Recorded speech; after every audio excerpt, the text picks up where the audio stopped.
क्या सेक्शन था आईपीसी में dishonest mis appropriation of property या criminal mis appropriation of property का? आईपीसी या बीएनएस में कौन सा सेक्शन था? 3। Okay okay. और बीएनएस में किसी को पता है बीएनएस में कौन सा सेक्शन है क्रिमिनल मिस अप्रोप्रिएशन का? डिसऑनेस्ट कहें या क्रिमिनल कहें, डिसऑनेस्ट मिस अप्रोप्रिएशन या criminal mis appropriation of property का? 314 ऑफ बीएनएस या 403 थेफ्ट एक्सटॉर्शन रॉबरी डकैती, ये सब में किसी को प्रॉब्लम नहीं है ना? स्नैचिंग कोई है जो पढ़ा हो रहा है और डिफरेंसेस वगैरह में किसी को कंफ्यूजन हो गया कि कौन कैसे अलग है? थेफ्ट एक्सटॉर्शन रॉबरी डकैती और स्नैचिंग, इन पांचों में कैसे सब एक दूसरे से अलग हैं? कोई चीज ओवरलैप तो नहीं कर रही है? अगर कर रही है तो बोलिए।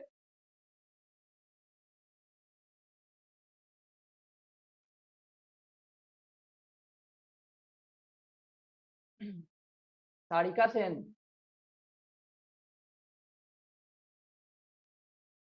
Yes sir. हाँ, क्लियर है सब? सर अभी पिछली वीडियो देखे नहीं, आज से स्टार्ट किए तो सर कल देखेंगे। ओके, सोनाक्षी कश्यप। क्लियर है सर। अच्छा, जो बताइए थेफ्ट जो है थेफ्ट नहीं, एक्सटॉर्शन स्नैचिंग से कैसा लगा? एक्सटॉर्शन स्नैचिंग सर एक्सटॉर्शन में इंस्टेंट फियर ऑफ डेथ होता है और वो हर्ट करने का और रॉन्गफुल रिस्ट्रेन करने का। एक्सटॉर्शन और में इंस्टेंट नहीं होता है ना, ये तो रॉबरी का बता रही है इंस्टेंट। एक्सटॉर्शन में फियर फियर ऑफ इंजुरी होती है, बस फियर ऑफ इंजुरी। अच्छा रिवीजन नहीं किया मैंने। स्नैचिंग में सर ओके ये सडन होता है, टाइम नहीं होता उसको, वो मतलब कुछ भी उस पे एक्ट करने का टाइम नहीं होता है। ये ऑफन जो होता है सडन होता है और बहुत शॉर्ट टर्म और पीरियड में कमेंस हो जाता है। एक्सटॉर्शन में ऐसा नहीं होता है। वहाँ पे वो जो भी रहेगा करने वाला उसको वो एक क्या कहते हैं। और सर एक्सटॉर्शन में ये होता है कि सर एक्चुअली मैंने रिवाइज नहीं किया हुआ है सही से उसको, बस कोई मैंने बात कल नहीं, सब रिवाइज कर लीजिएगा क्योंकि नोट्स भी नया लिए एड थे ऑन ना। हुआ हुआ है। हाँ, आपसे कहीं इंटरव्यू वगैरह में यही सब क्वेश्चन पूछ लिए गए, न्यूली एडेड है। Okay sir. ठीक है। Okay okay sir. अच्छा, इंटरव्यू वगैरह में ऐसे जो आप मतलब अगर आंसर देते समय ऐसे ऐसे शब्दों का यूज नहीं करना चाहिए, ऐसे टर्म्स का यूज जो खुद को पता ही नहीं हो, नहीं तो उस पे क्वेश्चन लोग पूछ लेते हैं। मान लीजिए किसी किसी क्वेश्चन का आंसर दे रहे हैं और आंसर देने में बोल रहे हैं कि क्योंकि रूल ऑफ लॉ है, रूल ऑफ लॉ टर्म का मान लीजिए इस्तेमाल कर रहे हैं, फिर पूछ दिया जाए कि रूल ऑफ लॉ क्या है तो ना बता पाए। Okay sir. सर एक क्वेश्चन ये है कि कॉन्स्टिट्यूशनलिज्म क्या होता है सर? कॉन्स्टिट्यूशनलिज्म एक आइडियोलॉजिकल कॉन्सेप्ट है एक तरह का कि जिसके प्रिंसिपल्स कॉन्स्टिट्यूशन में इनकॉर्पोरेट किए जाते हैं, जैसे बेसिकली मैं कॉन्स्टिट्यूशन में। यही समझ पाई हूँ उसको पढ़ के कि जो गवर्नमेंट होगी वो अकॉर्डिंग टू कॉन्स्टिट्यूशन वर्क करेगी, उसके बियॉन्ड जाके वर्क नहीं करेगी। कोई एक स्टेट कोई एक कंट्री में कॉन्स्टिट्यूशन है तो वो जरूरी नहीं है कि वो कॉन्स्टिट्यूशनलिज्म हो। सर इसको सर डिफरेंशिएट कर सकते हैं क्या मोनार्की और ये डेमोक्रेसी के कंटेक्स्ट में? मान लीजिए, हाँ बिल्कुल कर सकते हैं। जैसे कि इंडिया है, इंडिया में एक सेकेंड कृति, अभी सोनाक्षी का आंसर हो जाए उसके बाद आप बोलिएगा। मान लीजिए इंडिया में कॉन्स्टिट्यूशन है और हमारे यहाँ कॉन्स्टिट्यूशन में अच्छे अच्छे चीजें भी हैं, इक्वालिटी की बात की गई है, लिबर्टी की बात की गई है, सेकुलरिज्म की बात की गई है। मान लीजिए कॉन्स्टिट्यूशन बना दिया जाए, कॉन्स्टिट्यूशन बना दिया जाए लेकिन इक्वालिटी की बात ना रहे, उसमें उसमें लिबर्टी की बात ना रहे, तो कही जाएगी कि इस देश में कॉन्स्टिट्यूशन तो है लेकिन कॉन्स्टिट्यूशनलिज्म नहीं है। तो कॉन्स्टिट्यूशनलिज्म वो अच्छी अच्छी चीजें हैं जो कि कॉन्स्टिट्यूशन में होनी चाहिए, ठीक है। तो इसलिए कहा जाता है कि ऐसा हो सकता है कि एक देश में कॉन्स्टिट्यूशन हो बस कॉन्स्टिट्यूशनलिज्म ना हो, लेकिन ये भी हो सकता है बिना कॉन्स्टिट्यूशन के भी कॉन्स्टिट्यूशनलिज्म हो सकता है। अमेरिका में अमेरिका बोल रहा हूँ, यूके में रिटन कॉन्स्टिट्यूशन है कि नहीं है? Sir Britain. हाँ, ब्रिटेन।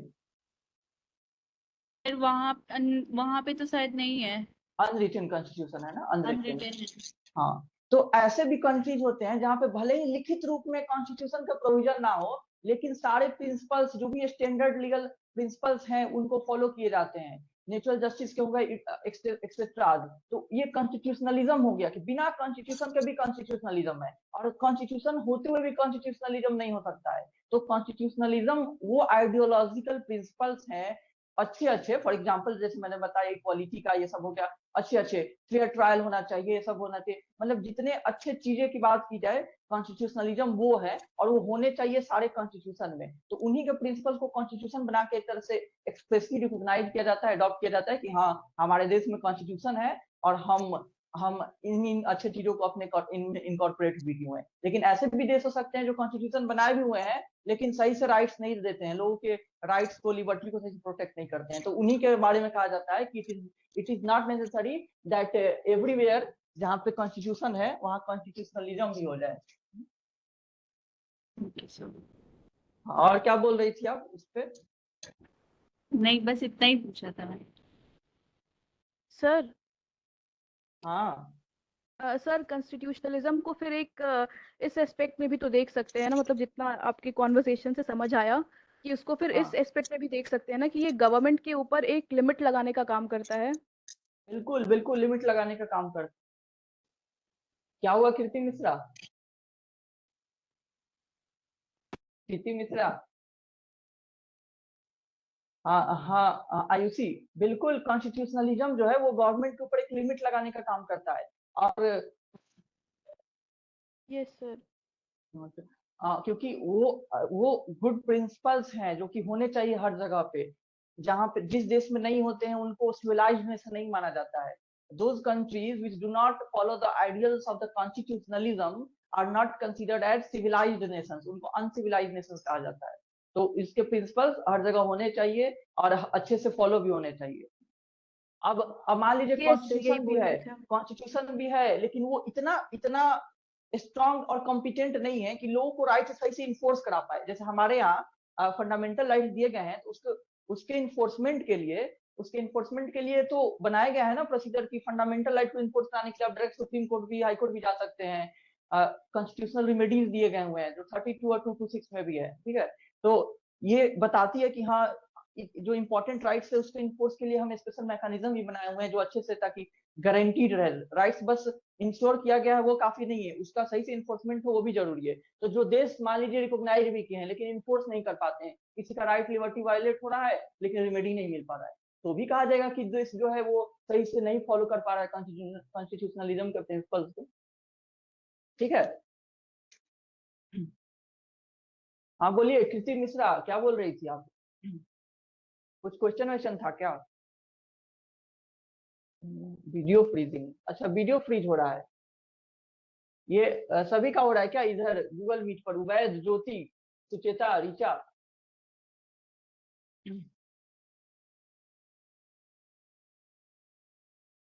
कब से हो रहा है सब? एक बार आप लोग माइक ऑन करके बोल दीजिए बाकी लोग कि हो रहा है क्या सबका।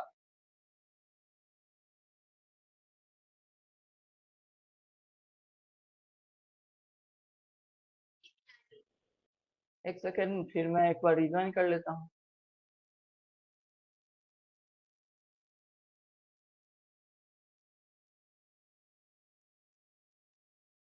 अभी कैसा है अभी?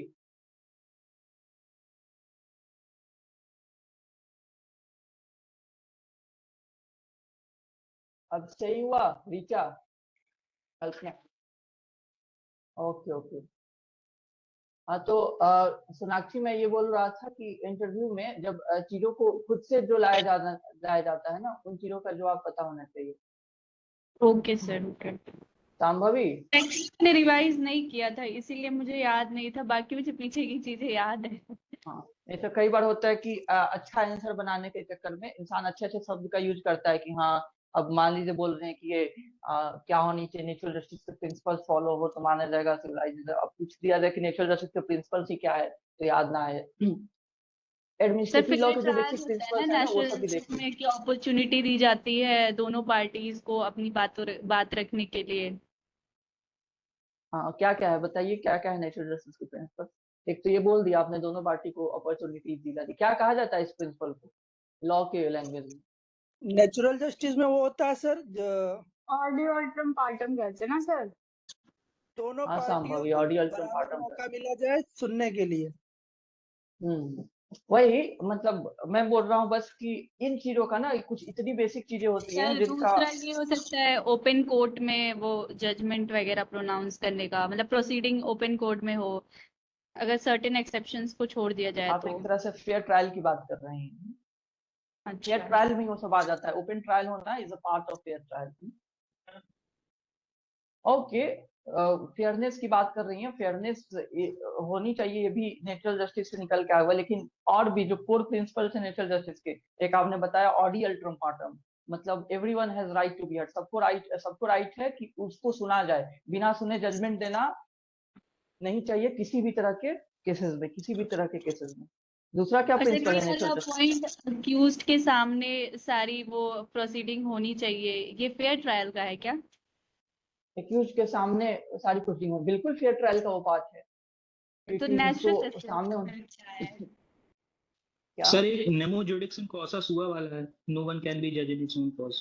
हाँ बिल्कुल Rohit Mishra, it is another principles of natural justice, नेमो जुडेक्स इन कॉजा सुआ, नेमो जुडेक्स इन कॉजा सुआ मतलब नो वन शैल बी जज इन हिज ओन केस या कॉज। ऐसा नहीं हो सकता है कि कोई अपने ही केस में, ऐसे केस में जो खुद ही इंटरेस्टेड है और उसी में जज बन जाए। इसके बहुत सारे एस्पेक्ट्स हैं, ठीक है, वो सब मैं नहीं बता रहा हूँ, मैं ब्रॉडली बता दिया। ये भी है एक रीजन डिसीजन भी कहा जाता है नेचुरल जस्टिस प्रिंसिपल, मतलब every judgment, every decision must be supported by a proper reasoning. सारे डिसीजन और जजमेंट को एक प्रॉपर रीजनिंग से सपोर्ट होनी चाहिए। कोई भी चीज डिसाइड नहीं कर देनी है, उसको विथ रीजनिंग डिसाइड करनी है। ये कोर्ट्स के लिए होती है ना, तो कोर्ट ऐसा नहीं हो सकता कि कोई जजमेंट पे पहुंच जाए और कैसे वो पहुंचा है, किस रीजनिंग के थ्रू वहां पहुंचा हो, यही नहीं पता हो।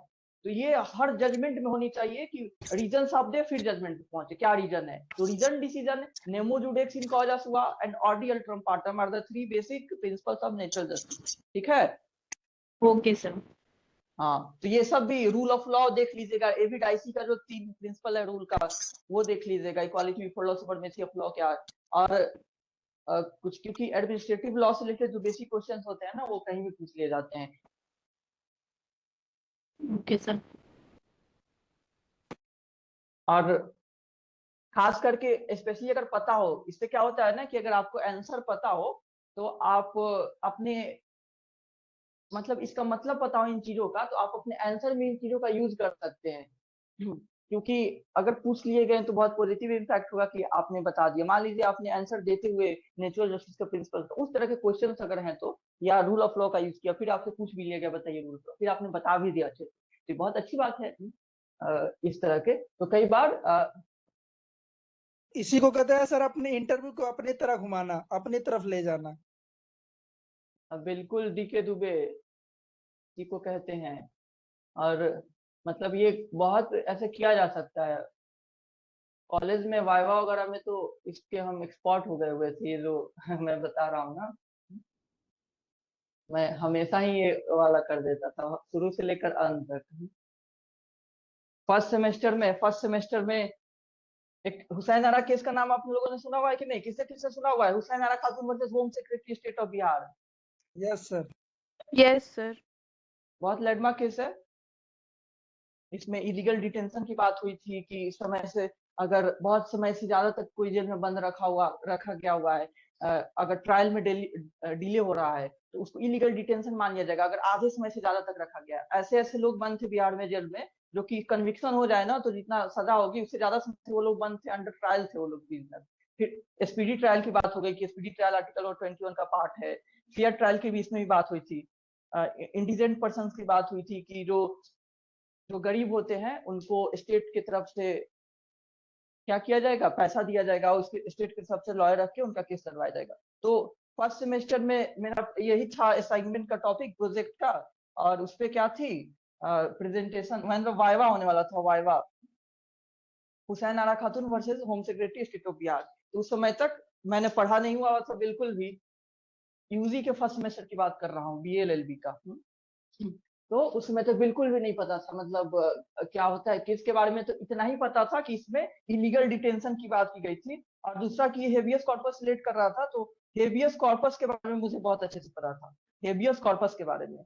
इस केस के बारे में ना फैक्ट्स पता थे, ना जजमेंट पता थे, ना इतने सिनेरियोस पता थे, कैसे कैसे क्या क्या, बहुत बहुत बड़ा केस है ये। सीरीज ऑफ जजमेंट्स आए हुए थे इसके, एक बार जजमेंट भी नहीं आया हुआ कि एक दिन आ गया, 3-4 सालों तक जजमेंट्स आते रहा था इसमें, और अलग अलग तरह के गाइडलाइन, बहुत सारे गाइडलाइन सुप्रीम कोर्ट ने दिए हुए हैं।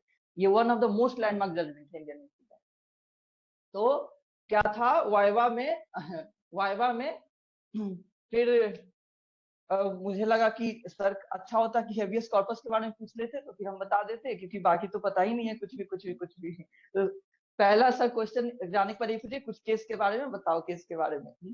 तो केस के बारे में ज्यादा कुछ पता नहीं था, तो मैंने ऐसे ही बोला कि सर केस में इलीगल डिटेंशन की बात हुई थी, बहुत लोग को डिटेन किया गया हुआ था इलीगली, और ये केस जो है हैबियस कॉर्पस रिलेट करता है, जो कि बहुत ही अच्छा, बहुत सिग्निफिकेंट, बहुत पॉपुलर रीट है। ठीक है, मैंने इतना जोर देकर बोला हैबियस कॉर्पस के बारे में कि सर ने अगला सवाल नहीं पूछा कि बताए हैबियस कॉर्पस के बारे में। तो फर्स्ट सेमेस्टर फिर मैंने हैबियस कॉर्पस खूब बता दिया, खूब सारा बता दिया, हो गया वहीं पे वाइवा, वही क्वेश्चन पर ओवर हो गया। तो और ये काम मैंने उसके बाद हर बार ही, हर अंत तक भी, लास्ट सेमेस्टर में एक और केस का आप लोग नाम सुना हुआ है, Prakash Singh versus State of UP. किसने किसने सुना हुआ है? स्टेट ऑफ यूपी या Union of India? Union of India होगा। 2005 का जजमेंट है, किसने किसने सुना हुआ है? पुलिस रिफॉर्म से रिलेटेड केस है, पुलिस रिफॉर्म से रिलेटेड यही एक लैंडमार्क केस ही है। और आयुषी सुना हुआ है आपने? सर अभी तो पढ़े हैं, लेकिन उसका पूरा फैक्ट नहीं पता। हाँ सर, लास्ट सेमेस्टर में कुछ पढ़े थे इससे रिलेटेड, लेकिन याद नहीं है। हाँ, ये बहुत लैंडमार्क केस है। 2005 में इसकी 2005 में जजमेंट आई थी, 1995 या 6 से केस चल रहा था 10 साल बाद। इसमें गाइडलाइंस आई हुई है पुलिस रिफॉर्म्स। एक पेपर होती है पुलिस एडमिनिस्ट्रेशन करके, जैसे कि मैंने क्रिमिनल लॉ ऑप्ट किया हुआ था, तो उसमें बहुत सारे क्रिमिनल लॉ के स्पेशल पेपर पढ़ने थे, उसमें वन ऑफ दोज ये भी था, पुलिस एडमिनिस्ट्रेशन। तो आप ऐसे हाँ भी सर, भी इसी ये टॉपिक पेपर, के अंदर हम भी पढ़े थे उसको। ओके, तो ये बहुत पॉपुलर केस है Prakash Singh versus Union of India का। इसमें सुप्रीम कोर्ट ने गाइडलाइंस दिया हुआ था। एक तो इसमें सब कुछ डिस्कशन हुआ था, बहुत सारे रिपोर्ट आए हुए हैं कमीशन कमिटी के पुलिस रिफॉर्म से रिलेटेड इंडिया में। तो एक्सटेंसिवली सब कुछ डिस्कस करके फिर सुप्रीम कोर्ट ने फाइनल कंपल्सरी गाइडलाइंस निकाला था कि क्या क्या होनी चाहिए, क्या क्या होनी चाहिए police reform. State of UP है, State of okay, State of UP है ना, ठीक है ठीक है।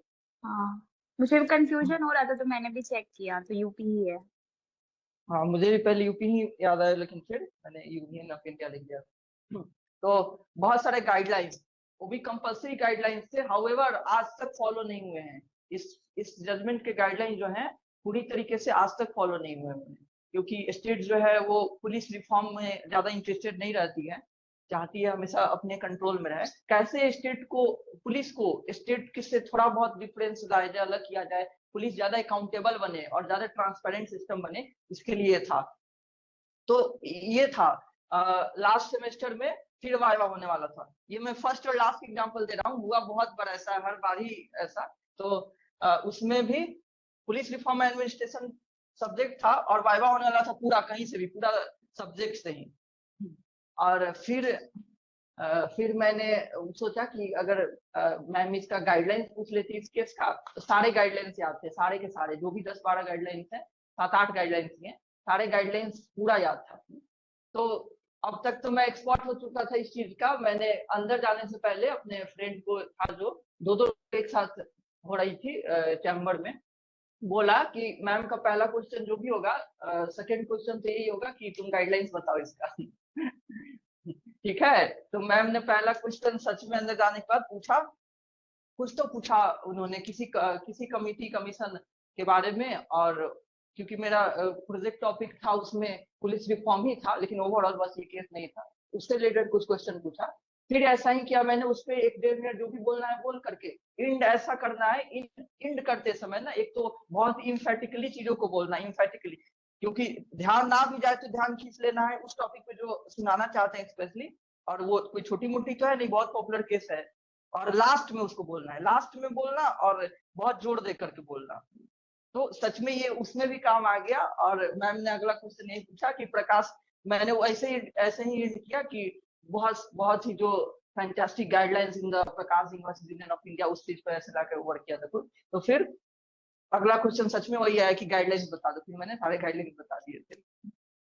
ठीक है, क्या नाम है, सोनाक्षी?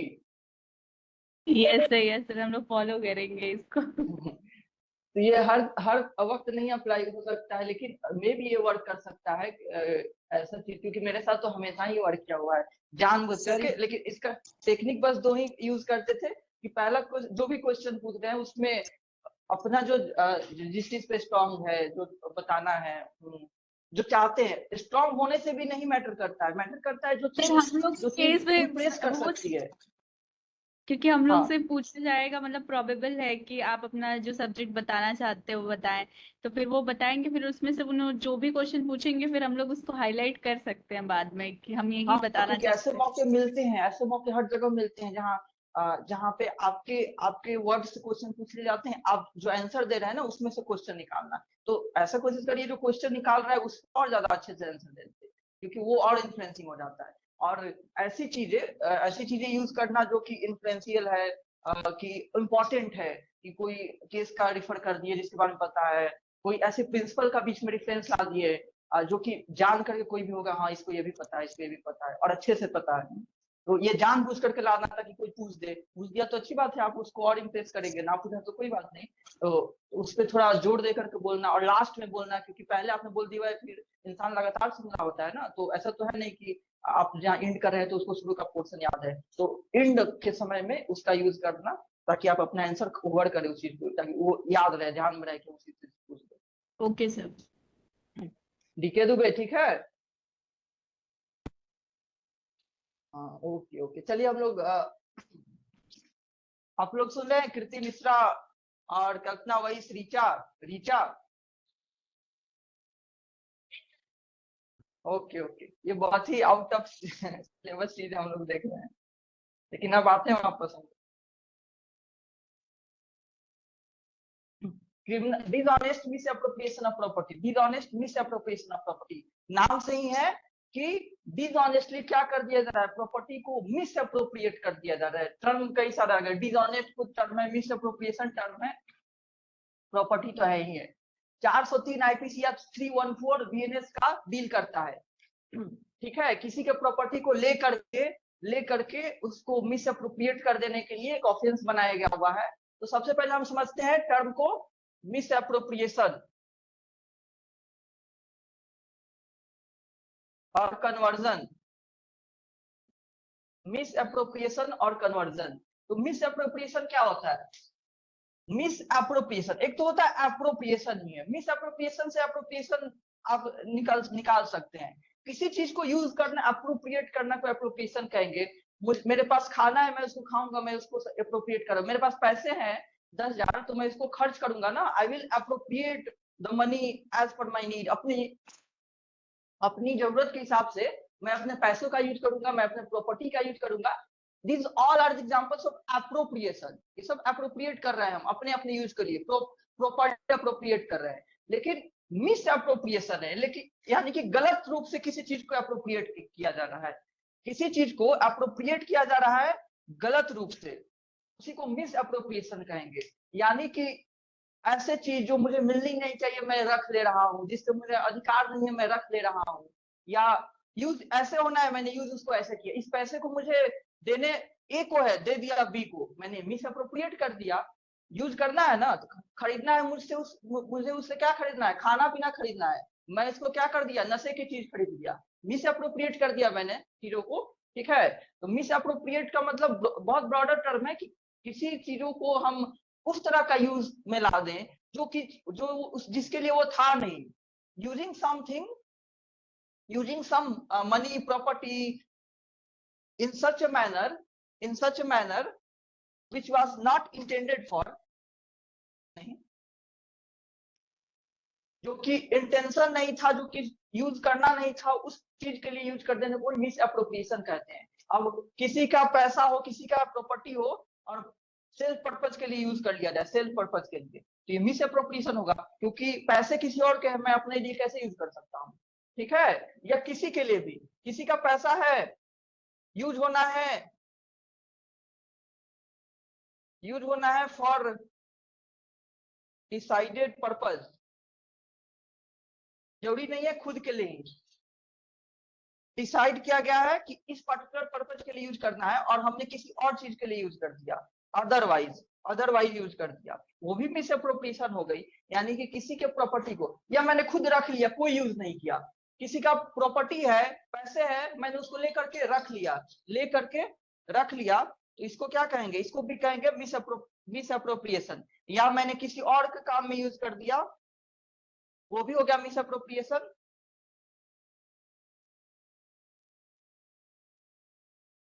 ओके, ठीक है। एक और टर्म है कन्वर्जन। मिस अप्रोप्रिएशन आप समझ गए, अप्रोप्रिएट करना बट गलत तरीके से।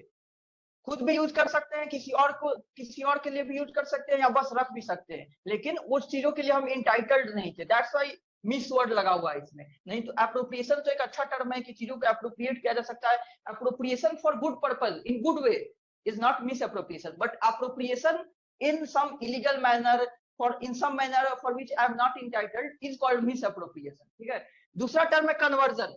ये भी बहुत आसान है, आप कन्वर्ट कर दे रहे हैं, किसी चीज का यूज होना है ऐसे, आप कर दे रहे हैं ऐसे। मान लीजिए किसी चीज का ओनरशिप मेरे पास है, आप गलत तरीके से किसी और को दे दे रहे हैं। पैसे मेरे थे, आप किसी और को दे दिए। इस गाड़ी का ओनरशिप मेरे नाम पे है, आपने किसी और को दे दिया। तो ये सब कन्वर्ट करना हुआ, कन्वर्ट कर दे रहे हैं। आप किसी का ओनरशिप कन्वर्ट कर दे रहे हैं, किसी का जो राइटफुल पोजेसर है उससे आप उसको डिप्राइव करके किसी और को दे दे रहे हैं। ये हो गया कन्वर्ट कर देना, चीजों को इस तरीके से कन्वर्ट करना कि किसी को घाटा हो रहा है और किसी को लाभ हो जा रहा है। आप कन्वर्ट कर रहे हैं, चीजों को बदल रहे हैं, और उस बदलाव के कारण आप किसी को हानि पहुंचा रहे हैं, किसी को लाभ पहुंचा रहे हैं। किसी को मैं खुद भी हो सकता है या कोई और भी हो सकता है। तो यही कन्वर्जन है और मिस अप्रोप्रिएशन, ये दो टर्म है जो बहुत इंपॉर्टेंट है इससे रिलेटेड, कि आप मिस अप्रोप्रिएट करें या कन्वर्ट करें। ये दोनों टर्म समझ में आई? कन्वर्ट करना मतलब ऐसे बदलाव करना जिससे किसी को हानि या किसी को लाभ होगी, और वो भी सब गलत तरीके से ही, ताकि डिसऑनेस्ट तो लगा ही हुआ है, अभी हम लोग वो सब बाद में समझेंगे। लेकिन कन्वर्जन का मतलब आप बदलाव, सिचुएशन में आप बदलाव कर दे रहे हैं, ओके, बिना किसी के मर्जी के बदलाव कर दे रहे हैं। और अप्रोप्रिएशन गलत तरीके से ही, उसी को मिस अप्रोप्रिएशन कहते हैं। ये दोनों टर्म में किसको दिक्कत है क्या? मिस अप्रोप्रिएशन और कन्वर्जन, किसको किसको समझ में आया? थम्स अप कीजिए, नहीं तो मैं फिर से बताऊं। सर कन्वर्जन फिर से बोल दीजिएगा एक बार। ओके ओके, और किसी को कोई दिक्कत है मिस अप्रोप्रिएशन में? सर मिस अप्रोप्रिएशन में कह सकते हैं कोई वस्तु है उसको हम अपने यूज में या किसी और के यूज में लेते हैं, और कन्वर्जन जो होता है अगर उसके फिजिकल पार्ट में ही चेंज कर देते हैं। ऐसे ही कह सकते नेचर हैं। में किसी चीज का नेचर में नेचर इसका प्रवृत्ति नेचर। बदल दिए, जैसे कि ओनरशिप हाँ। बदल देना, कि मैं मालिक हूँ आप मालिक बन जाए। तो मालिकाना एक तरह का फीचर है कि कौन उसका मालिक है उस प्रॉपर्टी का, ये भी एक तरह का कन्वर्जन है। और मिस अप्रोप्रिएशन बहुत ब्रॉड है, वो भी ये बस वही नहीं है कि किस तरह से आप किसी तरह से मिस अप्रोप्रिएट, जो होना चाहिए आप उसके जगह पे कुछ और तरीके से यूज कर देना। Appropriation in, sir change of nature तो कन्वर्जन में हो रहा है ना? हाँ चेंज ऑफ नेचर कन्वर्जन में हो रहा है, लेकिन आप उसका यूज किस तरह से, यूज में चेंज आ जाना कि कैसे यूज करना है और कैसे आप यूज करते रहे, ये मिस अप्रोप्रिएशन हो गया। ठीक है। और उसके नेचर में बदलाव कर दिए कि प्रॉपर्टी का नेचर क्या था उसको कन्वर्ट करना कर दिए, कन्वर्ट करना। कैसे यूज करना है आप कैसे यूज करवा दिए या कर दिए, किसी और से करवा दिए, वो सब हो गया मिस अप्रोप्रिएशन। मतलब अप्रोप्रिएट तो कर रहे हैं आप appropriation, but in some manner which should not be done, वो उसके लिए वो था ही नहीं, it was not intended to be used, या it was not intended to be appropriated for that particular purpose, जिसके लिए आपने यूज कर दिया है। उसका जो ट्रू ऑनर था या ट्रू पोजेसर था, उस चीज के लिए वो उसको यूज नहीं करना चाहता था, बट किसी और के पास हो गया, किसी और के पास गया और उसको वो गलत तरीके से यूज कर दिया, खुद के लिए यूज कर दिया, किसी और के लिए यूज कर दिया, तो मिस अप्रोप्रिएशन हो गया। और उसको कन्वर्ट कर दिया, मैंने अपना मूवेबल प्रॉपर्टी किसको दिया हुआ है और वो उसका नेचर में बदलाव कर दे, कुछ से कुछ बना दे, ठीक है, उसका नेचर ही बदल दे बिना परमिशन के। जाहिर सी बात है परमिशन के साथ करेगा तो कोई ऑफेंस नहीं बनेगा, लेकिन बिना परमिशन के किसी भी प्रॉपर्टी का नेचर में ही बदलाव कर देने को कन्वर्जन कहेंगे, कन्वर्ट कर दिया उसको। ठीक है आयुषी? Yes sir. और किसी को कोई दिक्कत मिस अप्रोप्रिएशन में और कन्वर्जन में? और देखिए ये भी जो है बस मूवेबल प्रॉपर्टी का हो सकता है, बस मूवेबल। पहला तो टर्म यही था मिस एप्रोप्रिएशन और कन्वर्जन। दूसरा जो इंपॉर्टेंट चीज इससे रिलेटेड है कि ये बस मूवेबल प्रॉपर्टी का हो सकता है। हाँ रिचा,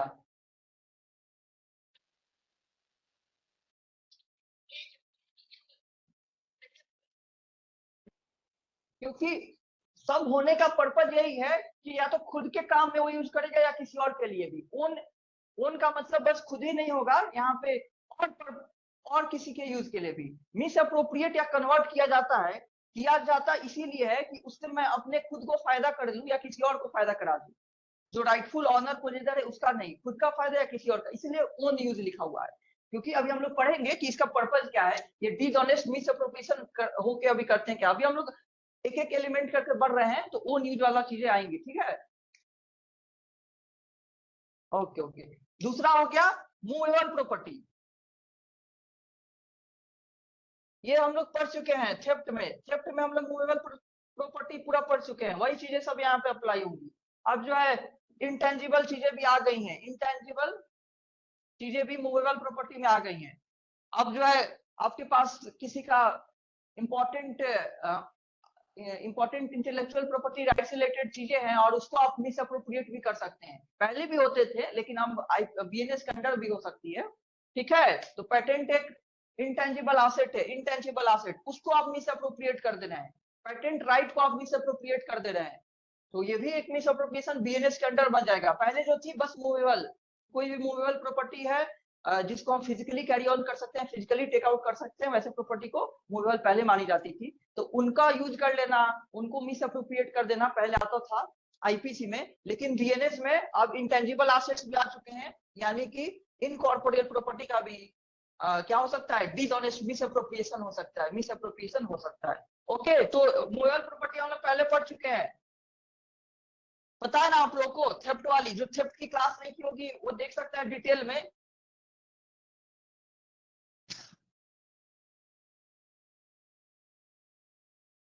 कोई डाउट है क्या मूवेबल प्रॉपर्टी पे? उबैद आप अपना वीडियो ऑफ कर लीजिए।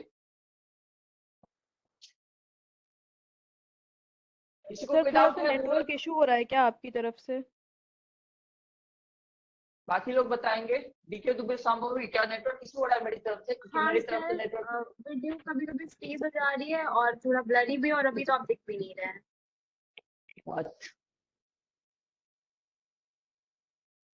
फिर नेटवर्क फुल दिखा रही है कम पे। डीके दुबे आपको भी ऐसा हो रहा है? हाँ देखिए सर, तो बोर्ड वीडियो देखिए। नहीं आ रही थी, अभी आ गई। आवाज थोड़ा कट कट के आ रहा है, थोड़ा कट कट के आवाज आ रही है, रुक रुक के।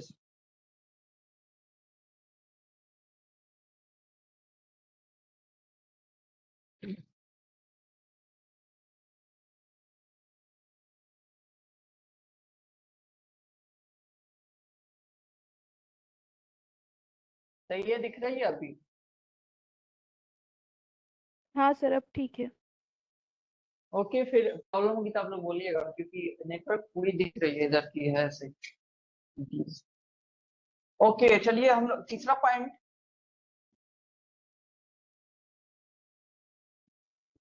Dishonest intention. देखिए डिसऑनेस्ट लिखा हुआ है यहाँ पे। मिस अप्रोप्रिएशन आप समझ गए, कन्वर्जन या मिस अप्रोप्रिएशन। प्रॉपर्टी भी आप समझ गए, movable property. Property includes only movable property, और movable property includes tangible and intangible assets both. फिर आया तीसरा dishonest intention.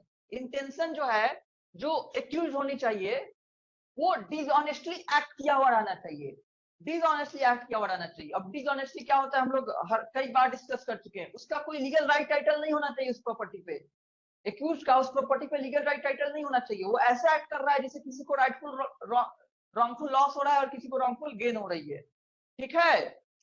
We have discussed dishonestly many many times, याद है कि नहीं आप लोगों को?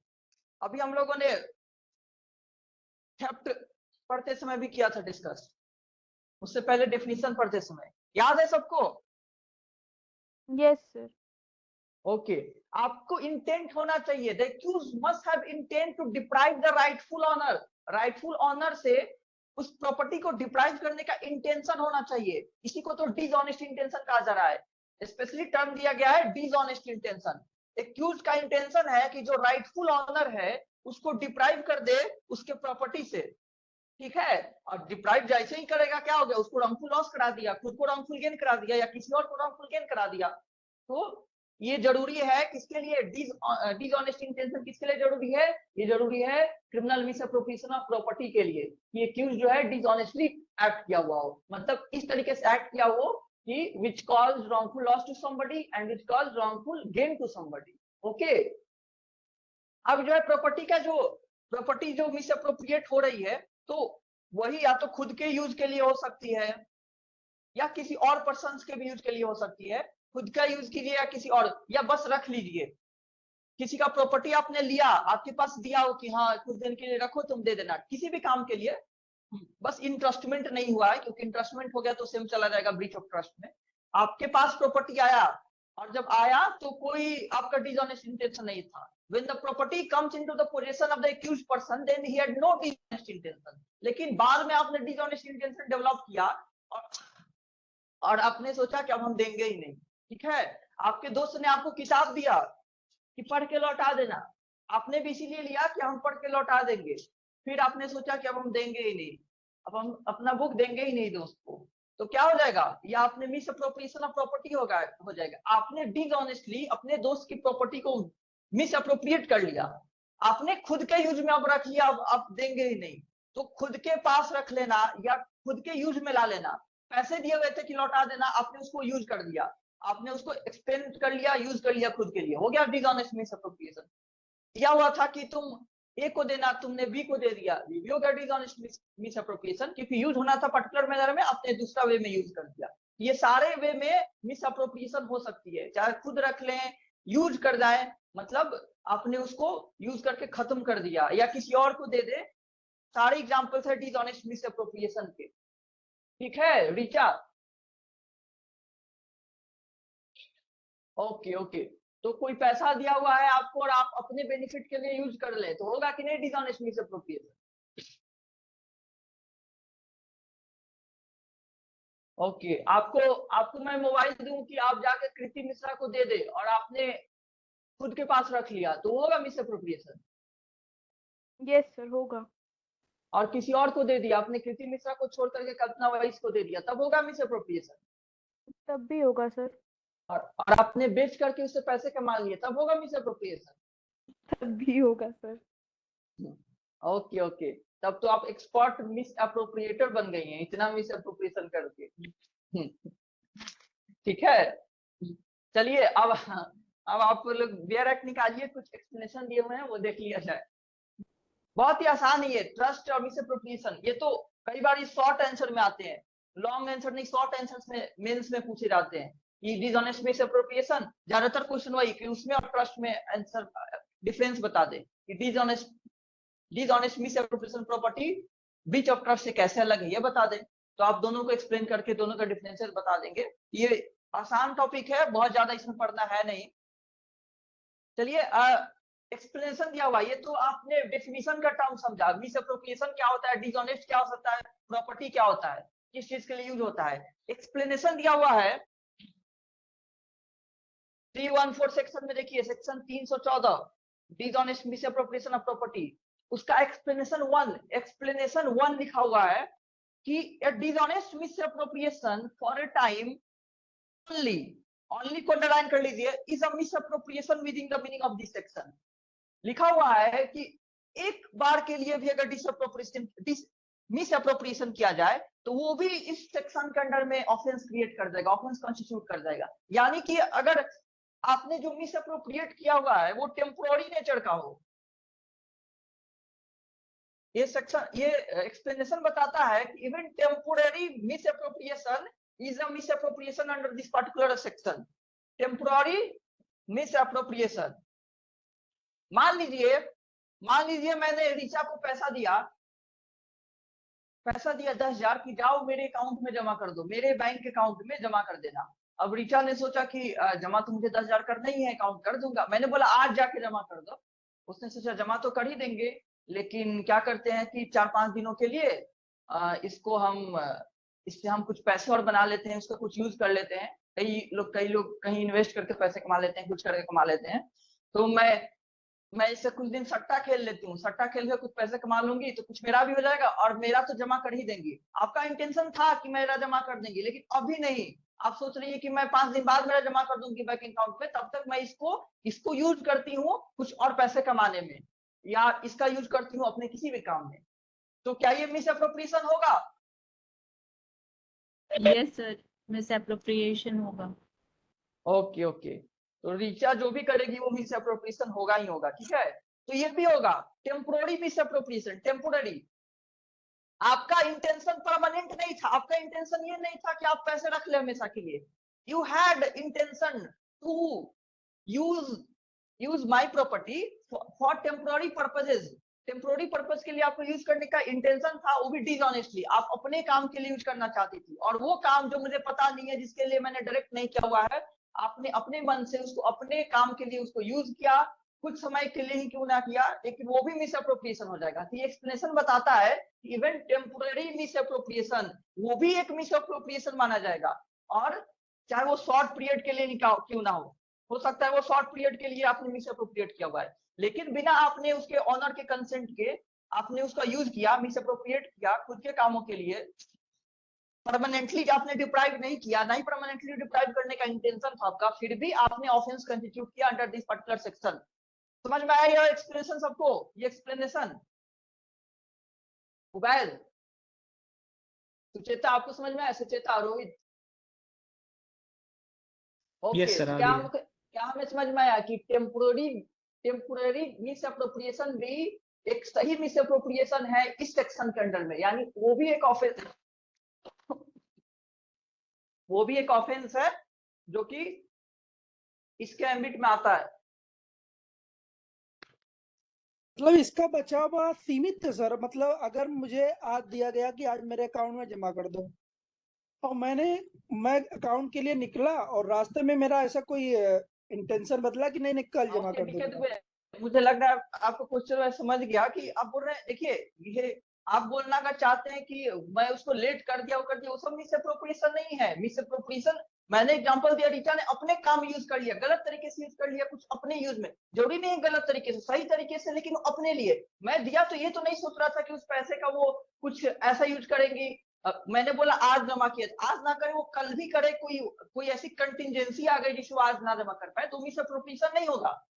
मिस अप्रोप्रिएशन तभी होगा जब उसके में जो हमने ये पढ़ा कन्वर्जन और मिस अप्रोप्रिएशन, वो वाली चीज वो करे, वो वाली चीज करे बिना मेरे परमिशन के। अब वो कुछ और यूज करना चाहती है तो मुझसे पूछ तो सकती है ना कि हाँ मैं कल जमा कर दूंगी, आज ये यूज कर लूं क्या? तो हो सकता है मैं कंसेंट दे दूं, कर लीजिए, लेकिन 5 दिन बाद जमा करने का ये खुद से डिसीजन ले ली, तो उस पैसे का यूज अपने कामों के लिए करना, और जानबूझ के कि इस पैसे का मैं इस चीज के लिए यूज करता हूँ, तब जाके होगा क्रिमिनल मिस अप्रोप्रिएशन। अगर उन्होंने गुड मैनर में डिसऑनेस्टली कुछ किया ही नहीं, उन्होंने गुड फेथ में उस पैसे का कुछ ऐसा यूज किया मुझे बता करके, तो कोई मिस अप्रोप्रिएशन नहीं। जमा करने गई, बैंक बंद हो गया, कुछ भी हो गया, एक्सीडेंट हो गया, नहीं जमा करते, कोई मिस अप्रोप्रिएशन नहीं हुआ। ठीक है दुबे? ठीक सर, मतलब अगर डिसऑनेस्टी नहीं है, गुड फेथ में कोई काम करता है तो वो नहीं माना जाएगा। हाँ, नहीं माना जाएगा, तभी तो साफ साफ लिखा हुआ है डिसऑनेस्ट डेफिनेशन के नाम में। ठीक है, अगर ऑनेस्टी से कोई काम करते है, चाहे कंसर्न ले और चाहे ना ले, सर ये वाला एग्जांपल काम करेगा तो कंसेंट लेके ही करेगा। हाँ, इसे क्या बोल रही है? सर ये वाला एग्जांपल एक बार और दे दीजिएगा, ये गुड फेथ वाला।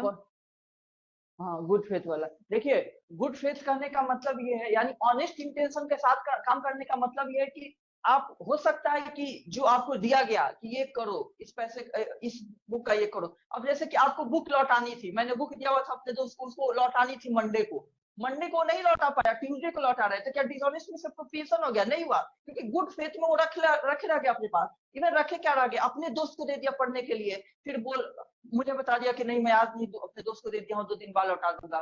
तो अगर वो कंसेंट ले लेने का मतलब तो हो ही गया, कोई मिस अप्रोप्रिएशन नहीं हुआ। लेकिन इवन इमीडिएट कंसेंट ना लेकर के गुड फेथ में उसका यूज कर रहा है, उसको लग रहा था कि नहीं, कोई डिसऑनेस्ट इंटेंशन नहीं था यूज करने का, वो यूज किया कि मैं अपनी तरफ से कोई लॉस नहीं कॉज करना चाहता हूँ, और ना ही लॉस कॉज किया, लेकिन गुड फेथ में वो कोई भी एक्ट किया, लाइक कि लाइक जा रहे हैं जमा करने, पैसा नहीं आया, कोई किसी का एक्सीडेंट हुआ है, मैंने उसमें से 1000 रुपया उसका एक्सीडेंट में खर्च कर दिया, मैं अपने घर से 1000 रुपया लेकर के जमा कर दूंगा उसका, ये गुड फेथ में काम हुआ इसका, मैंने अप्रोप्रिएट कर दिया किसी चीज के लिए, बट इन गुड फेथ। मेरा इंटेंशन अभी क्या है कि मैं जाऊंगा अपने घर से 1000 रुपया लेकर के मिला करके जमा कर दूंगा, क्योंकि 1000 मैंने किसी के एक्सीडेंट में खर्च करने लगा दिया।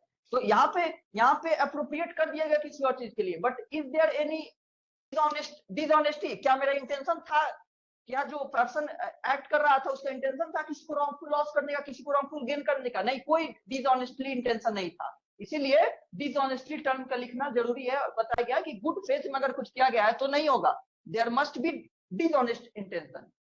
ठीक है उसी डीके दुबे।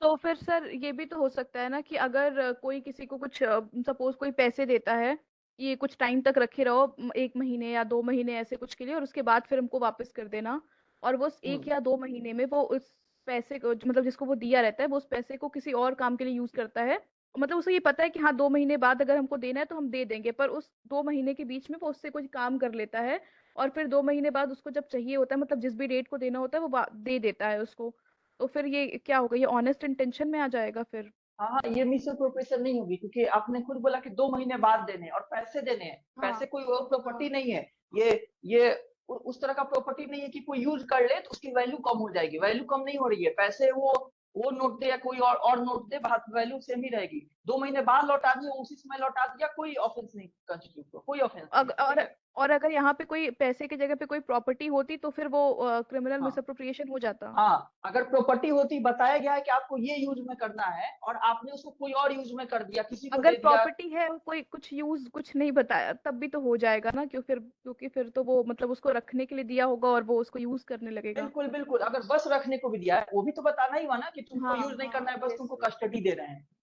हाँ हाँ, तो ठीक है। वो मिसअप्रोप्रिएशन हो गया, उसको अदरवाइज यूज करना वो मिसअप्रोप्रिएशन हो जाएगी।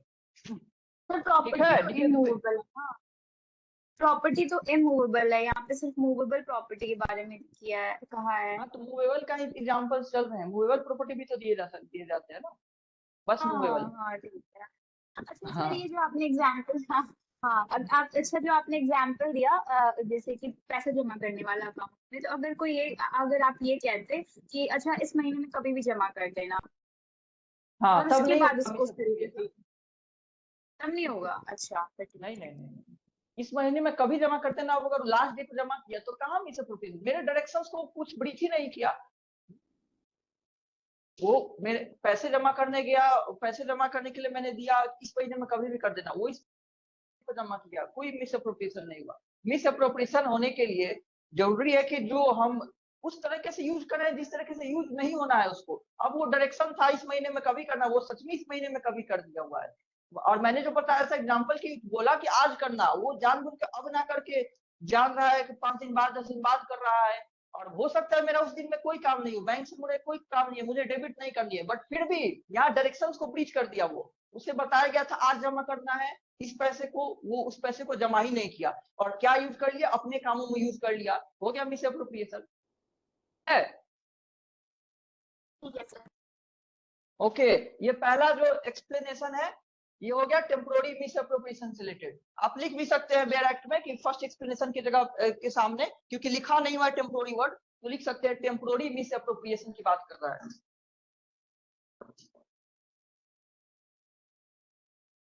टेम्पोररी। चलिए एक्सप्लेनेशन 2, चलिए बेयर एक्ट निकालिए, एक्सप्लेनेशन 2 देखिए। A person who finds property not in the possession of, अच्छा फाउंडर बहुत लंबा है, चलिए मैं इसको तोड़ तोड़ करके बता दे रहा हूँ। एक्सप्लेनेशन 2 जो है, इस पे मैंने क्वेश्चन पूछा भी हुआ था कुछ दिन पहले कि कौन सा ऑफेंस कॉन्स्टिट्यूट होगा, जब मैं पढ़ा रहा था थेफ्ट एक्सटॉर्शन ये सब, तो कुछ लोगों ने जवाब सही दिया भी हुआ था, मिसअप्रोप्रिएशन कॉन्स्टिट्यूट होगा। मान लीजिए कोई प्रॉपर्टी आपको कहीं मिल गई गिरी हुई, कोई प्रॉपर्टी कोई कहीं पे ऐसी जगह पे मिल गई जिसका कोई ऑनर ही नहीं है, कोई ऑनर ही नहीं है, आपने उसको किस लिए उठा लिया,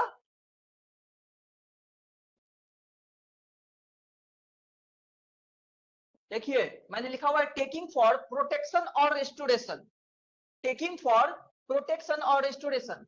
आपको आपको कोई प्रॉपर्टी ऐसी जगह पे मिली जिसका कोई ऑनर नहीं है, कोई किसी के पोजीशन से आपने नहीं लिया, किसी के ओनरशिप से आपने नहीं लिया हुआ, आपने एक प्रॉपर्टी को कहीं से मिल गई, आपने मिल गई फाउंड प्रॉपर्टी, उसको उठा लिया। किस चीज के लिए उठाया? ताकि आप उसको प्रोटेक्ट कर पाए या उसको रिस्टोर करवा पाए।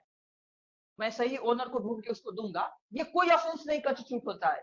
If you have taken any property from any place जिसका कोई ओनर नहीं था, आपको पता ही नहीं है कि किससे मैंने लिया हुआ है, वो आपको मिल गया कहीं पे, बट किस इंटेंशन के साथ आपने लिया है कि मैं प्रोटेक्ट करूंगा इसको, रीस्टोर करवाऊंगा इसको, देन टेकिंग, सच टेकिंग, ऐसा जो टेकिंग है does not constitute any offence, कोई ऑफेंस नहीं कंस्टिट्यूट कराता है, ठीक है, कोई ऑफेंस नहीं बना। कोई प्रॉपर्टी आपने मिला उसको उठा के रख लिया, आपने कोई ऑफेंस नहीं किया।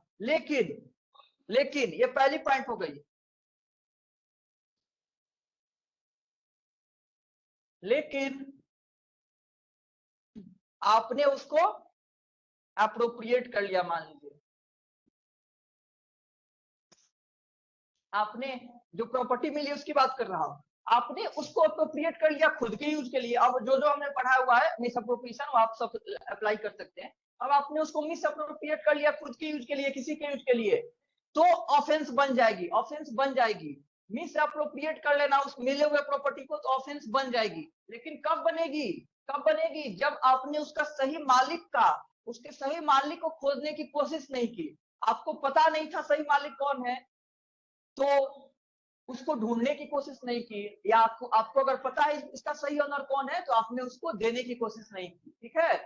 अगर देने की कोशिश की या ढूंढने की कोशिश की फिर नहीं मिला, तब आप यूज कर सकते हैं।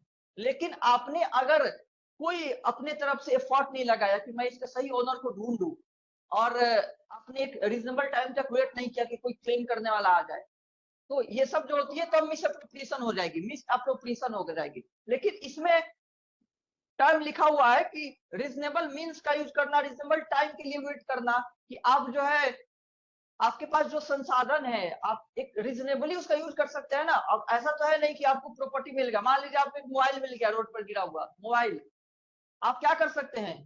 ये नहीं कि आप देश भर में प्रचार करवा दे कि हाँ किसी का मोबाइल खोया हुआ है, क्या नहीं करवा। पुलिस को आप कॉल कर सकते हैं कि मुझे एक मिली हुई है मोबाइल, कोई कंप्लेंट दर्ज किया है क्या जिसका मोबाइल खोया हुआ है, तो हो सकता है उसे ट्रू ऑनर मिल जाए। या आपको उस पर कुछ मिला है, कुछ उसके साथ मिला, आपको उसके साथ पर्स मिला, उसमें नंबर है किसी का, आप उसको कॉल करें, ये करें। तो एफर्ट जो है, रीजनेबल टाइम क्या है, रीजनेबल एफर्ट क्या है, ये सब क्वेश्चन ऑफ फैक्ट है। रीजनेबल मींस क्या है, सब क्वेश्चन ऑफ फैक्ट है, डिपेंड करता है फैक्ट्स एंड सर्कमस्टांसेस पे। लेकिन वो डिसाइड करेगी क्या जो एक्यूज था उसने रीजनेबल मैनर में वर्क किया हुआ है कि नहीं, क्या उसने एक रीजनेबल टाइम तक वेट किया हुआ है सही ओनर का आने का, या उसने सही तरीके से पता लगाने की कोशिश की कि उसका सही ओनर क्या है। ये तो क्वेश्चन ऑफ फैक्ट है। क्वेश्चन ऑफ फैक्ट जब भी कहा जाता है उसका मतलब यही होता है कि डिपेंड करता है facts and circumstances of the case पे, हर केस का फैक्ट्स एंड सर्कमस्टांसेस पे डिपेंड करता है। क्वेश्चन ऑफ लॉ तो लीगली डिसाइडेड होती है कि हाँ ऐसे ऐसे डिसीजन आ चुकी है, वही फॉलो नहीं है, उसमें कोई एम्बिग्विटी नहीं होती है। क्वेश्चन ऑफ लॉ पे हर जगह वही अप्लाई होता है। क्वेश्चन ऑफ फैक्ट वो होते हैं जो हर जगह अलग अलग सर्कमस्टांसेस में अलग अलग तरीके से अप्लाई होंगे, ठीक है। तो ये भी एक क्वेश्चन ऑफ फैक्ट है कि क्या मींस था, किस मींस का यूज किया गया ढूंढने को, क्या सही मींस का यूज किया गया कि नहीं राइटफुल ऑनर को ढूंढने के लिए। दूसरा कि सही टाइम तक वेट किया गया कि नहीं राइटफुल ऑनर क्लेम के लिए, ताकि आके वो क्लेम करे। अगर किया गया है तब कोई ऑफेंस नहीं कंस्टिट्यूट होगी, अगर नहीं किया गया है देन कही जाएगी कि आपने मिस अप्रोप्रिएट कर लिया है, डिसऑनेस्ट मिस अप्रोप्रिएशन के लिए।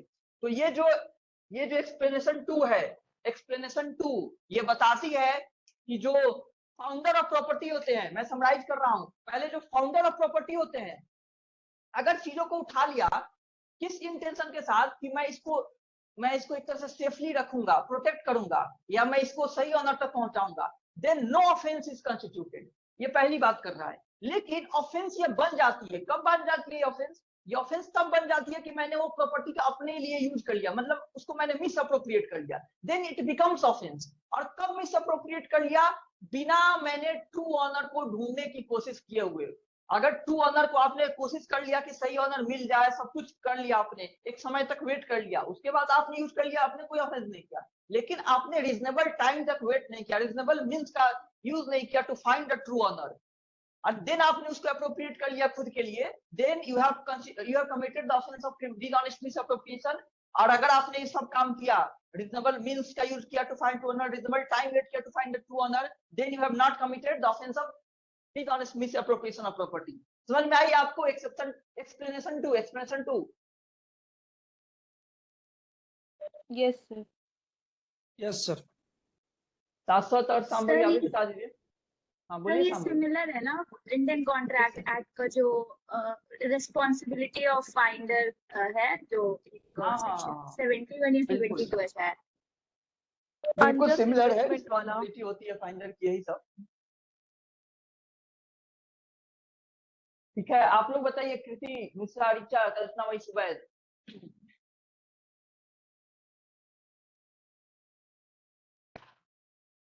ओके, तो ये एक्सप्लेनेशन 2 था, बहुत इंपॉर्टेंट है कि फाइंडर ऑफ गुड्स प्रीलिम्स में पूछ लिए जाते हैं कि फाइंडर ऑफ गुड्स का उससे रिलेटेड क्वेश्चन बना के पूछ लिए जाएंगे, या पूछ ले जाएंगे कहाँ दिया हुआ है, कौन सा एक्सप्लेनेशन में दिया हुआ है। तो आपको पता होना चाहिए कि कौन सा एक्सप्लेनेशन दिया हुआ है। एक्सप्लेनेशन 2 जो है सेक्शन का इस बार में दिया हुआ है, फाइंडर ऑफ गुड्स जो है। ऑफेंस बनेंगे कि नहीं बनेंगे? नहीं बनेंगे। कोई मिला रोड पे ले लिया, कोई ऑफेंस नहीं बना, लेकिन इंटेंशन क्या है? डिसऑनेस्ट नहीं है, इंटेंशन वहां है ऑनेस्ट इंटेंशन कि मैं इसको सही ऑनर तक पहुंचाऊंगा, या मैं इसको टेक केयर करूंगा। हो सकता है कोई और ले लेता, उसका मिसयूज कर लेता, तो मैं मिसयूज करने के लिए नहीं ले रहा हूँ, इसलिए कोई ऑफेंस नहीं हुआ। और अगर मैंने रीजनेबल मींस का रीजनेबल टाइम तक वेट किया, रीजनेबल मींस क्या है, रीजनेबल टाइम क्या है, it is a question of fact. ये सब क्वेश्चन भी प्रीलिम्स से पूछ लिए जाते हैं, कुछ भी दिया रहेगा, लिखा रहेगा, ये क्वेश्चन ऑफ फैक्ट है, क्या है, तो आपको पता होना चाहिए क्वेश्चन ऑफ फैक्ट है कौन, क्वेश्चन ऑफ लॉ है। ओके, आगे बढ़ा जाए। उबैद आप सुन रहे हैं? उबैद,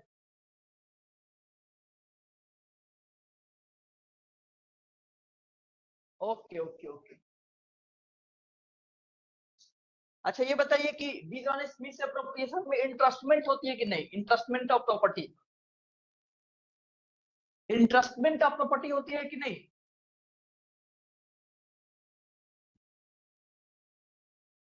कौन बताएगा? आयुषी? नहीं पता है सर। इंट्रस्टमेंट क्या होता है सर? इंट्रस्टमेंट, अच्छा कोई बात नहीं। इंट्रस्टमेंट अभी हम लोग पढ़ेंगे ना, जब क्रिमिनल ब्रीच ऑफ ट्रस्ट पढ़ेंगे, उसमें इंट्रस्टमेंट ही होती है। मतलब किसी को आप इंटरेस्ट कर रहे हैं, भरोसा करके दे रहे हैं कि आप इस चीज के लिए यूज करना, वो इंटरेस्ट किया जाता है। कि जैसे कि ट्रस्टी जो होते हैं वो इंटरेस्टेड रहते हैं कि किस चीज के लिए आपको यूज करना है, इस ट्रस्ट के बेनिफिट के लिए यूज करना है। ओके, मतलब किसी पे जिम्मेवारी दी गई है, किसी को जिम्मेवारी दी गई है कि आपको ये ऐसे काम करना है, ऐसे करना है, उसी कहते हैं इंटरेस्ट करना। तो ये लीगली किसी को जिम्मेवारी दी जाती है, लीगली। तो सर किसके लिए पूछ रहे थे आप? ये इंटरेस्टमेंट किसमें किसके लिए पूछ रहे थे? डिसऑनेस्ट मिसअप्रोप्रिएशन होनी तो चाहिए सर फिर, क्योंकि अगर वो इंटरेस्टमेंट है तभी तो वो कोई सामान जो है या जो भी चीज है उसको दे रहा है, तो मेरे हिसाब से होनी चाहिए। ओके, और लोग बताएं। संभव आप बताइए। इससे पूछेगा सर, आप पूछिए क्या है। मैं पूछ रहा हूँ कि इंटरेस्टमेंट होती है कि नहीं डिसऑनेस्ट मिसअप्रोप्रिएशन में? इंटरेस्टमेंट ऑफ प्रॉपर्टी लगता हो सकती है। ओके, देखिए जो इंटरेस्टमेंट का कंसेप्ट लीगल में है, लॉ में, ऐसे सुन के तो लग रहा है कि हाँ इंटरेस्ट किया जा रहा है, लेकिन लॉ में जो इंटरेस्ट किया जाता है ना, वो किसी ना किसी कॉन्ट्रैक्ट के थ्रू किया जाता है। कोई ना कोई डॉक्यूमेंट बनती है इंटरेस्ट के लिए, वो वाला यहाँ जरूरी नहीं है। Entrustment of property from by the execution of some document, कोई डीड बना करके, कुछ डॉक्यूमेंट बना करके, ये जरूरी नहीं है क्रिमिनल डिसऑनेस्ट मिसअप्रोप्रिएशन के लिए। अब जैसे मैं दोस्त को किताब दे रहा हूँ, तो मैं कोई डॉक्यूमेंट पर साइन थोड़ी करवा रहा हूँ कि तुम 2 दिन में लौटा देना, ये करा देना, ये सब नहीं हो तो भी मिसअप्रोप्रिएशन हो गई।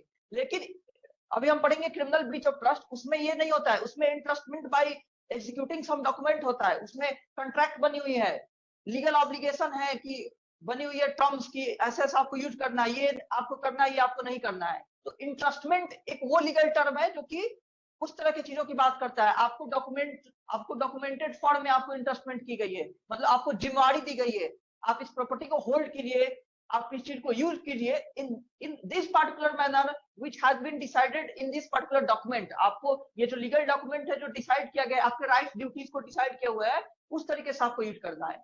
तो इंटरेस्टमेंट का मतलब वो होता है, ठीक है, तो वो नहीं जरूरी है डिसऑनेस्ट मिसअप्रोप्रिएशन में। वो वही तो एक चीज है जो कि अलग बना देती है क्रिमिनल ब्रीच ऑफ ट्रस्ट को और इसमें। डिसऑनेस्ट मिसअप्रोप्रिएशन में कोई आपको डॉक्यूमेंट की जरूरी नहीं है, डॉक्यूमेंट की जरूरी नहीं है कि हाँ कि मैंने ये दिया, कंट्रैक्ट बनाने की जरूरी नहीं है कि कंट्रैक्ट के थ्रू मैं आपको ये प्रॉपर्टी दिया हुआ हूँ। मैंने किसी को अपना चेयर दिया हुआ है तो कंट्रैक्ट बना करके कि हाँ तुमको ये यूज करनी है, बिना कंट्रैक्ट के भी अगर वो मिसअप्रोप्रिएट कर रहा है उसे कहेंगे क्रिमिनल मिसअप्रोप्रिएशन ऑफ प्रॉपर्टी या डिसऑनेस्ट मिसअप्रोप्रिएशन। और अगर कंट्रैक्चुअल ये सब बना हुआ है तो वो उसमें हम ऑफिशियली इंट्रस्ट करते हैं कि तुमको ये करना ये नहीं करना है, तो ब्रीच ऑफ ट्रस्ट हो जाता है। ठीक है Shambhavi, Ayushi? Yes sir. Sir okay, आप कह रहे हैं कि जो इंट्रस्टमेंट ऑफ प्रॉपर्टी है, अगर उसको डॉक्यूमेंट बनवा के किसी को अथॉरिटी दे दी जाती है किसी प्रॉपर्टी की, तो वो ब्रीच ऑफ ट्रस्ट हो जाता है, आप ये कह रहे हैं? हाँ हाँ हाँ। अच्छा,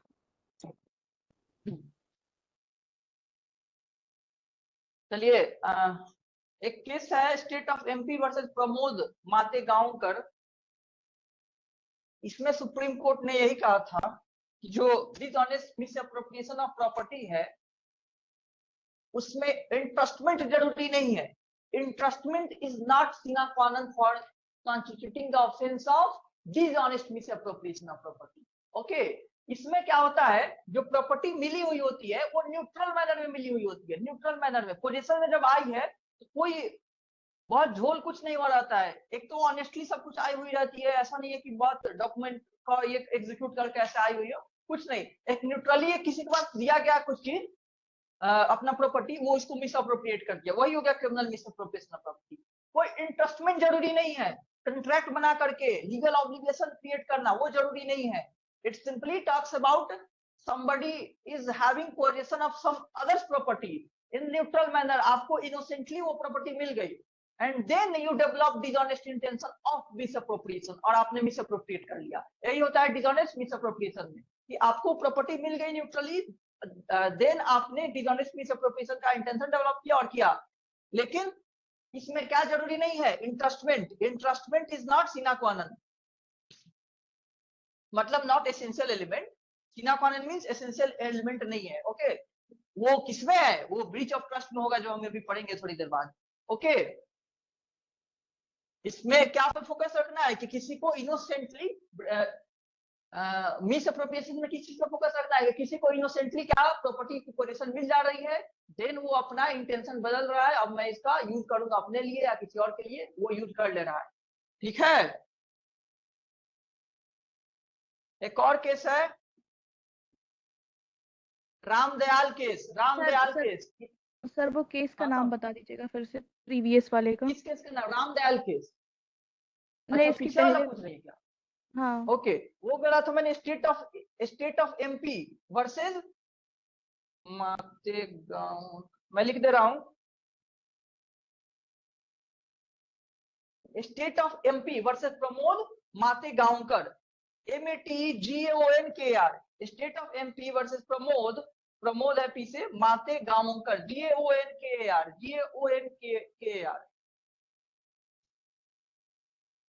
मध्य प्रदेश हाईकोर्ट का जजमेंट था ये, supreme.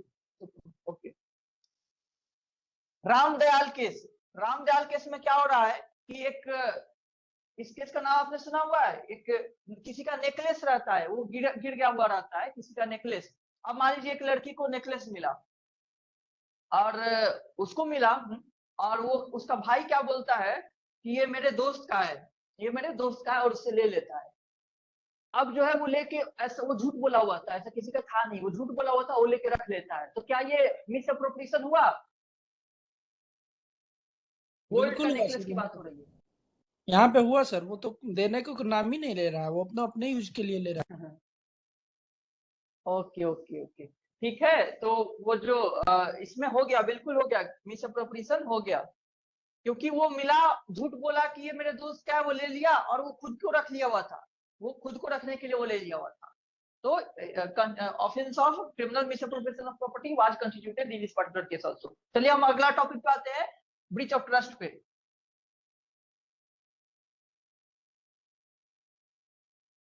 Criminal breach of trust, criminal क्या सेक्शन था इसका बताइए? आईपीसी में क्या सेक्शन था, कौन बताएगा? 405 405 है। बिल्कुल। और बीएनएस में क्या सेक्शन था? मतलब क्या सेक्शन है, था नहीं, बोलिए। 316। ओके ओके 316 सुचेता, बहुत बढ़िया। 405 आईपीसी या 316 बीएनएस, ये किसकी बात करता है? ये बात करता है क्रिमिनल ब्रीच ऑफ ट्रस्ट की। Criminal breach of trust, okay, criminal breach of trust. अब आप लोग बेयर एक्ट खोलिए 316 सेक्शन और देखिए कैसे ये अलग होता चला जाएगा मिस एप्रोप्रिएशन। चीजें बहुत कुछ सेम हुई है, इसमें भी मिस एप्रोप्रिएशन होगा, इसमें भी कन्वर्जन होगा, लेकिन देखिए इसमें कंट्रैक्चुअल चीजों की बात होगी, कंट्रैक्चुअल चीजों की। 316 okay, criminal breach of trust 316, इसमें सबसे पहले बात की जा रही है इंट्रस्टमेंट की।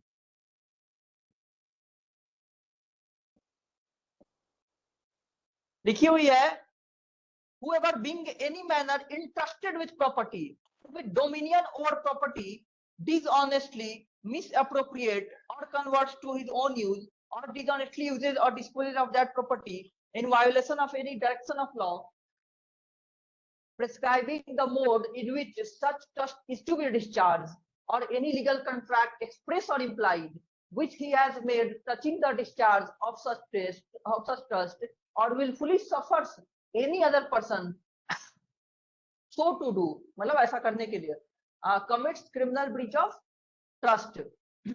अब जो है सबसे पहले बात कर रहा है इंट्रस्टमेंट की, कि किसी को इंट्रस्ट कर दिया जाए ये करने के लिए। अब जो है ये कई तरह से किया जा सकता है, कई तरह से। कोई विल, आप लोग जानते हैं विल, टेस्टेटर जो बनाता है, टेस्टेटर क्या है? एक तरह का टेस्टामेंट्री डॉक्यूमेंट होता है ना, विल मरने से पहले बनाया जाता है, टेस्टामेंट्री डॉक्यूमेंट है एक विल।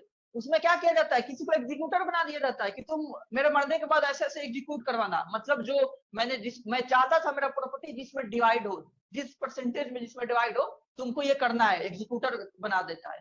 तब एग्जीक्यूटर को यहाँ क्या किया गया, इंट्रस्ट किया गया। मैंने उसको बस बोला नहीं, इंट्रस्ट, लीगली इंट्रस्ट किया। विल में उसका नाम लिखा रहता है, विल में नाम लिखा रहता है कौन है एग्जीक्यूटर। तो एक तरह से मैंने एग्जीक्यूटर को इंट्रस्ट में एक काम बोल दीजिएगा सर, फिर से बोल दीजिएगा, वो नेटवर्क इशू हो गया था। ओके हम लोग पहले ही डिस्कस कर रहे हैं अभी इसका इंट्रस्टमेंट, ठीक है। सेक्शन का सबसे पहला इंपॉर्टेंट टर्म हो गया इंट्रस्टमेंट, क्रिमिनल ब्रीच ऑफ ट्रस्ट का।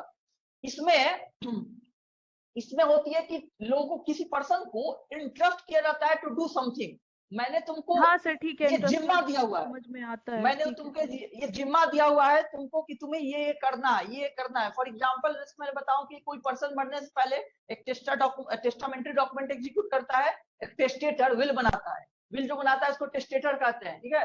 तो वो जो विल बनाता है उसमें एक एग्जीक्यूटर अपॉइंट करता है कि ये एग्जीक्यूटर होंगे, यही डिवाइड करेंगे जो राइटफुल जो शेयरर्स हैं, जो मैं चाहता था जिसमें जिंदा डिवाइड हो, उनका काम है कि मरने के बाद उसको एग्जीक्यूट करवाए सही से। कैसे एग्जीक्यूट करवाए? As per the wish of the जो विल बनाया है उनका, जो टेस्टेटर है उसके विश के हिसाब से उसका डिवाइड किया जाए। तो यहाँ जो एग्जीक्यूटर है, executor has been legally entrusted to do this. Executor को इंट्रस्ट किया गया कि तुम्हें ये काम करना है, इसका मैंने तुम्हें जिम्मा दिया हुआ है, इसको इंट्रस्टमेंट कहते हैं। मतलब कि कोई चीज होल्ड करने के लिए, कोई चीज मैनेज करने के लिए, जैसे कई सारे ट्रस्ट बना दिए जाते हैं, उसको मैनेज करने के लिए उसका ट्रस्टी बनाया जाता है। ओके, तो कुछ चीज मैनेज करने के लिए, कोई काम परफॉर्म करने के लिए किसी को जब इंट्रस्ट किया जाता है कि तुम्हें ये करनी है, वो इंट्रस्ट करने का प्रोसीजर कुछ भी हो सकता है। कंट्रैक्ट बना करके इंट्रस्ट किया जाता है, कोई एग्रीमेंट बनती है लोगों के बीच में, या जो ऑलरेडी चीजें एग्जिस्टिंग है, उसमें कोई कंपनी है, उसमें कई लोग काम कर रहे हैं, सबका अपना रोल है, उसमें कोई किसी को इंट्रस्ट कर दे कि तुम्हें अब ये जिम्मेदारी सौंपी गई है, तुम्हें ये करना है, ठीक है। तो ऑफिशियल वर्क्स में कई बार लोगों को इंट्रस्ट कर दिया जाता है। अब बैंक में जो कैशियर है उसको इंट्रस्ट किया गया है, तुमको पैसा लेना है और रखना है, पैसा लेके रखना है, अपने पास तो नहीं रखना है ना, बैंक वाले अकाउंट में रखना है, बैंक का जो है उसमें। ये सारे लोग इंटरेस्ट किए गए हैं अलग अलग काम करने के लिए, वो भी लीगली बाइंडिंग है उनपे, उनको उसी चीज के लिए करना हुआ है। ये नहीं कि बस बोल दिया गया मेयरली। ओके, तो किसी को दिया गया है कोई भी काम, आपको कोई कंपनी का एम्प्लॉय है, उसको क्या करना है, कंपनी के फंड्स को मैनेज करने के लिए इंटरेस्ट किया गया है कि कंपनी के जो फंड है तुमको मैनेज करना है कि कहाँ कहाँ कितना यूज होगा। अब वो उसका यूज वही करेगा ना जहां जहां कंपनी का बेनिफिट हो, अब पर्सनल यूज कर ले तो वो इंटरेस्टमेंट को वायलेट कर रहा है। तो यहाँ पे इंटरेस्टमेंट का एलिमेंट हर जगह आएगा कि जो पर्सन है, accused person must have been interested, interest किया गया वो किस क्या काम करने के लिए, कोई भी चीज एग्जीक्यूट करने के लिए, कोई चीज रखने के लिए, कोई चीज मैनेज करने के लिए, इन सब चीजों के लिए इंटरेस्ट किया गया हो। एक और टर्म यहाँ पे यूज हुआ है, हाँ जी, डोमिनियन ओवर प्रॉपर्टी। डोमिनियन का क्या मतलब होता है, डोमिनियन का मतलब कंट्रोल कहते हैं, कंट्रोल को ही डोमिनियन कहते हैं। जिस पर्सन को हम इंटरेस्ट किए हैं उसका कंट्रोल होता है, ठीक है। इंटरेस्टमेंट के बिना नहीं हो सकता है क्रिमिनल ब्रीच ऑफ ट्रस्ट, और जिसको हमने इंटरेस्ट किया है उसको डोमिनियन होता है ओवर दैट प्रॉपर्टी, मतलब उसको कंट्रोल दिया रहता है, तभी तो उस कंट्रोल को वो एक्सप्लॉइट करता है, उसका मिसयूज करता है। तो a person who is interested have dominion over the property, उसका कंट्रोल भी होता है। ओके, उसके हाथों में चीजें होती हैं कि वो डिसाइड करे कि मुझे ये करना है वो करना है, और वो गलत तरीके से यूज करता है। फॉर एग्जाम्पल वही बैंक एम्प्लॉय हो गया, बैंक एम्प्लॉय को मान लीजिए इंटरेस्ट किया गया है कि फंड्स को कलेक्ट करे और जाके यहाँ पे जमा कर दे किसी पर्टिकुलर जगह पे। अब वो फंड्स को कलेक्ट कर रहा है और उसमें से कुछ ले रहा है, डिसऑनेस्टली उसमें से कुछ ले रहा है या कोई और काम में यूज कर ले रहा है, तो ये क्या कहेंगे, ये जो इंटरेस्टमेंट है उसका ब्रीच कर रहा है, तभी इसको ब्रीच ऑफ ट्रस्ट कहा जाता है। इंटरेस्टमेंट को वो ब्रीच कर रहा है।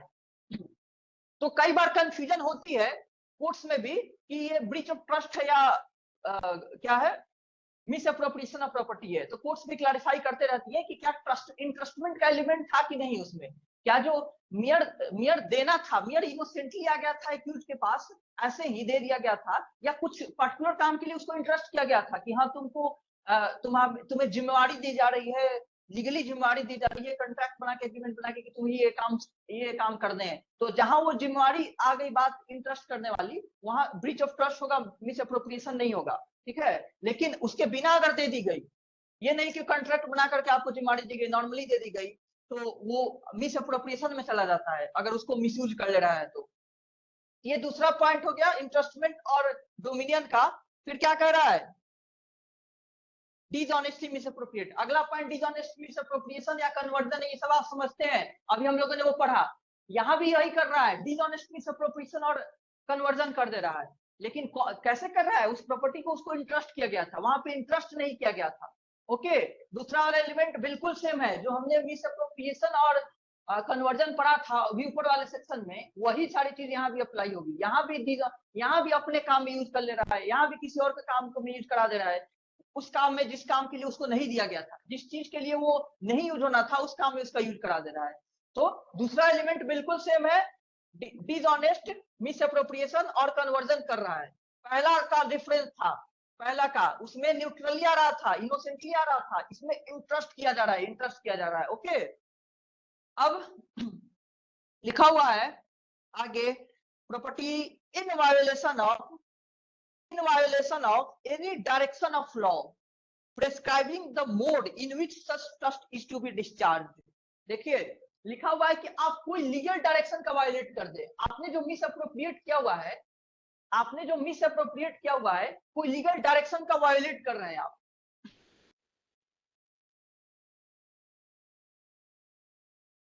आप वायोलेट कर रहे हैं किसी लीगल डायरेक्शन का। अब मान लीजिए कंपनी लॉ में पढ़ा जाते हैं मेमोरेंडम ऑफ एसोसिएशन, मेमोरेंडम बनती है, जो भी कोई कंपनी बनती है तो मेमोरेंडम बनती है, उसमें बहुत सारी चीजें लिखी रहती है, अलग अलग लोगों का ड्यूटी फंक्शन सब लिखा हुआ है, उसको कोई वायलेट कर रहा है तो आप किसी लीगल ऑब्लिगेशन को वायलेट कर रहे हैं, ठीक है, लीगल डायरेक्शंस को वायलेट कर रहे हैं। तो कंपनी लॉ में, जो कंपनी लॉ है उसमें कई सारी चीजें लिखी गई हैं कि किसको कैसे फंक्शन करना है, ठीक है। कंपनी अपने आप को चलाने के लिए भी लॉज बनाती है, उसके अंडर में वो जो वो जो मेमोरेंडम होते हैं that should not violet the company law, जो कि मेजर लॉ है पूरे देश को गवर्न कर रही है, लेकिन अपने खुद को चलाने के लिए भी कंपनीज मेमोरेंडम बनाती है उसके कंसोनेंस में, इन कंसोनेंस विद द कंपनी लॉ। तो मान लीजिए वो अपना बनाया हुआ लॉ को भी कोई वायलेट कर दे, वो भी हो गया लीगल डायरेक्शन को वायलेट में। कंपनी लॉ को कोई वायलेट कर दे, उसको भी हो गया लीगल डायरेक्शन के। मतलब कोई लीगली बाइंडिंग चीजों को वायलेट कर दे रहे हैं आप, उसको कहेंगे वायलेट करके क्या कर रहे हैं, मिसअप्रोप्रिएट कर रहे हैं या कन्वर्ट कर रहे हैं, उसी को कहेंगे breach of trust. Breach of trust हो रहा है। ये वाली चीज उसमें नहीं थी, वहां पे नहीं लिखा हुआ था कि किसी लीगल डायरेक्शन को वायलेट कर रहे हैं, ठीक है। किसी को किताब दे दिए, वो दे दिया, कोई लीगल हमारे बीच में कोई लीगल चीज बनी ही नहीं हुई थी, हमने नॉर्मली उसे बस दे दिया हुआ था, कोई लीगल डायरेक्शंस को वायलेट नहीं किया हुआ है। बस उसने मेरी प्रॉपर्टी को जो लिया था इनोसेंटली, वो इनोसेंटली मैंने दिया और वो लिया, उसको मिस अप्रोप्रिएट कर लिया, अपने काम में यूज कर लिया, किसी और के काम में यूज करा दिया, वो मिस अप्रोप्रिएशन। लेकिन यहाँ लीगल डायरेक्शन को वायलेट कर रहा है। ये समझ में आया आपको बात? अब दूसरा फिर लिखा हुआ है लीगल कंट्रैक्ट का भी, कंट्रैक्ट का भी वही चीज हो गई। फिर से कोई कंट्रैक्चुअल टर्म्स बनी हुई है, कोई कंट्रैक्चुअल टर्म्स है, कंट्रैक्ट बनती है तो कई सारे टर्म्स होते हैं ना, उसको कोई वायलेट कर दे, वो भी हो गया इंट्रस्टमेंट का वायलेशन। मान लीजिए कोई ट्रस्ट है, कोई ट्रस्ट, बहुत सारे लोग ट्रस्ट बनाते हैं, तो उसमें ट्रस्टी बनाए जाते हैं, उसमें रूल्स रेगुलेशंस बनाए जाते हैं कि ये जो जो भी बेनिफिशियरी है कैसे कैसे उससे रिलेटेड रूल्स होंगे, इसका जो पैसा कलेक्ट होगा वो कैसे कैसे उसको मैनेज किया जाएगा। अब मान लीजिए जिसको बनाया गया ट्रस्टी, जिसको जिम्मेवारी दी गई है कि तुमको फंड्स का यूज करना है, वो वायलेट कर दे, ट्रस्ट का जो रूल्स है उसको वायलेट कर दे, तो ट्रस्ट का रूल को वायलेट कर दे, कंट्रैक्ट का रूल्स को वायलेट कर दे, कोई अगर लीगल डायरेक्शन को वायलेट कर दे और चीजों को मिस अप्रोप्रिएट कर दे, तब क्या बन जा रहा है, वो क्रिमिनल ब्रीच ऑफ ट्रस्ट बन जा रहा है। समझ में आ रही है आप लोग को ब्रीच ऑफ ट्रस्ट में क्या एड ऑन हो रहा है? हम सब कीजिए अगर समझ में आ रही है तो। वहां पे लीगल डायरेक्शन नहीं थी, वहां पे लीगल कंट्रैक्ट नहीं थी, ट्रस्ट नहीं थी, उसके वायलेट होने की बात नहीं थी कि कोई ट्रस्ट का वायलेट कर दे, कोई कंट्रैक्ट का वायलेट कर दे, कोई डायरेक्शन को वायलेट कर दे। लेकिन यहाँ पे लिखा हुआ है कि इन चीजों को वायलेट कर दे, trust is to be discharge और of any legal contract express और इम्प्लाइड। जाहिर सी बात है लीगल कंट्रैक्ट एक्सप्रेस और इम्प्लाइड दोनों हो सकती है। जहां भी कंट्रैक्ट की बात आती है एक्सप्रेस इम्प्लाइड लिख दिया गया रहता है, क्योंकि implied contract are also kind of valid contract. जब हम कंट्रैक्ट पढ़ते हैं तभी पढ़ लेते हैं कि कंट्रैक्ट जो है वो एक्सप्रेस इम्प्लाइड हर जगह हो सकती है, ठीक है। which he has made touching the discharge of such trust or willfully suffers any person so to do। देखिए एक और इंपॉर्टेंट बात लिखा है, willfully suffers any person so to do। Trust की तो बात आपने बता दिया गया कि ट्रस्ट को बनाया गया है कि किस काम के लिए यूज करना है, कैसे यूज करना है, इसको वायलेट कर दे। और विलफुल लिखा हुआ है, wilful suffers any person to do. इसका क्या मतलब हुआ? विलफुल सफर कराने का मतलब, विलफुल सफर कराने का क्या मतलब हुआ? किसी को समझ में आ रही है? आयुषी,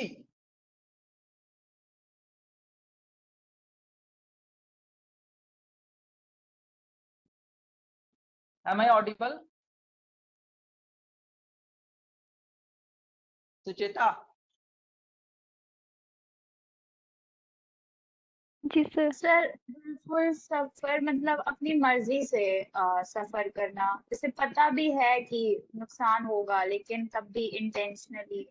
हाँ विलफुल सफर का हो गया। लेकिन यहाँ पे लिखा हुआ है विलफुल सफरिंग अनदर पर्सन, किसी और पर्सन को अलाउ कर रहे हैं कि तुम ये कर दो। मान लीजिए कि मान लीजिए रीचा है, वो तो है ही मिस अप्रोप्रिएट करने वाली, लेकिन उनका कोई मालिक है, वो काम करती है जिस कंपनी में उनका कोई मालिक है। अब जो है मालिक को पता है Richa is doing miss appropriation with this. मैं कंपनी और मालिक की बात इसलिए कर रहा हूँ क्योंकि हम इंटरेस्टमेंट की बात कर रहे हैं। रीचा इंटरेस्ट की गई है चीजों को करने के लिए, ठीक है। ये नॉर्मल डिसऑनेस्ट मिस अप्रोप्रिएशन की नहीं, मैं इंटरेस्टमेंट की बात कर रही हूँ। कंपनी के रूल्स एंड रेगुलेशंस है कि आपको इस चीज को ऐसे यूज करना है।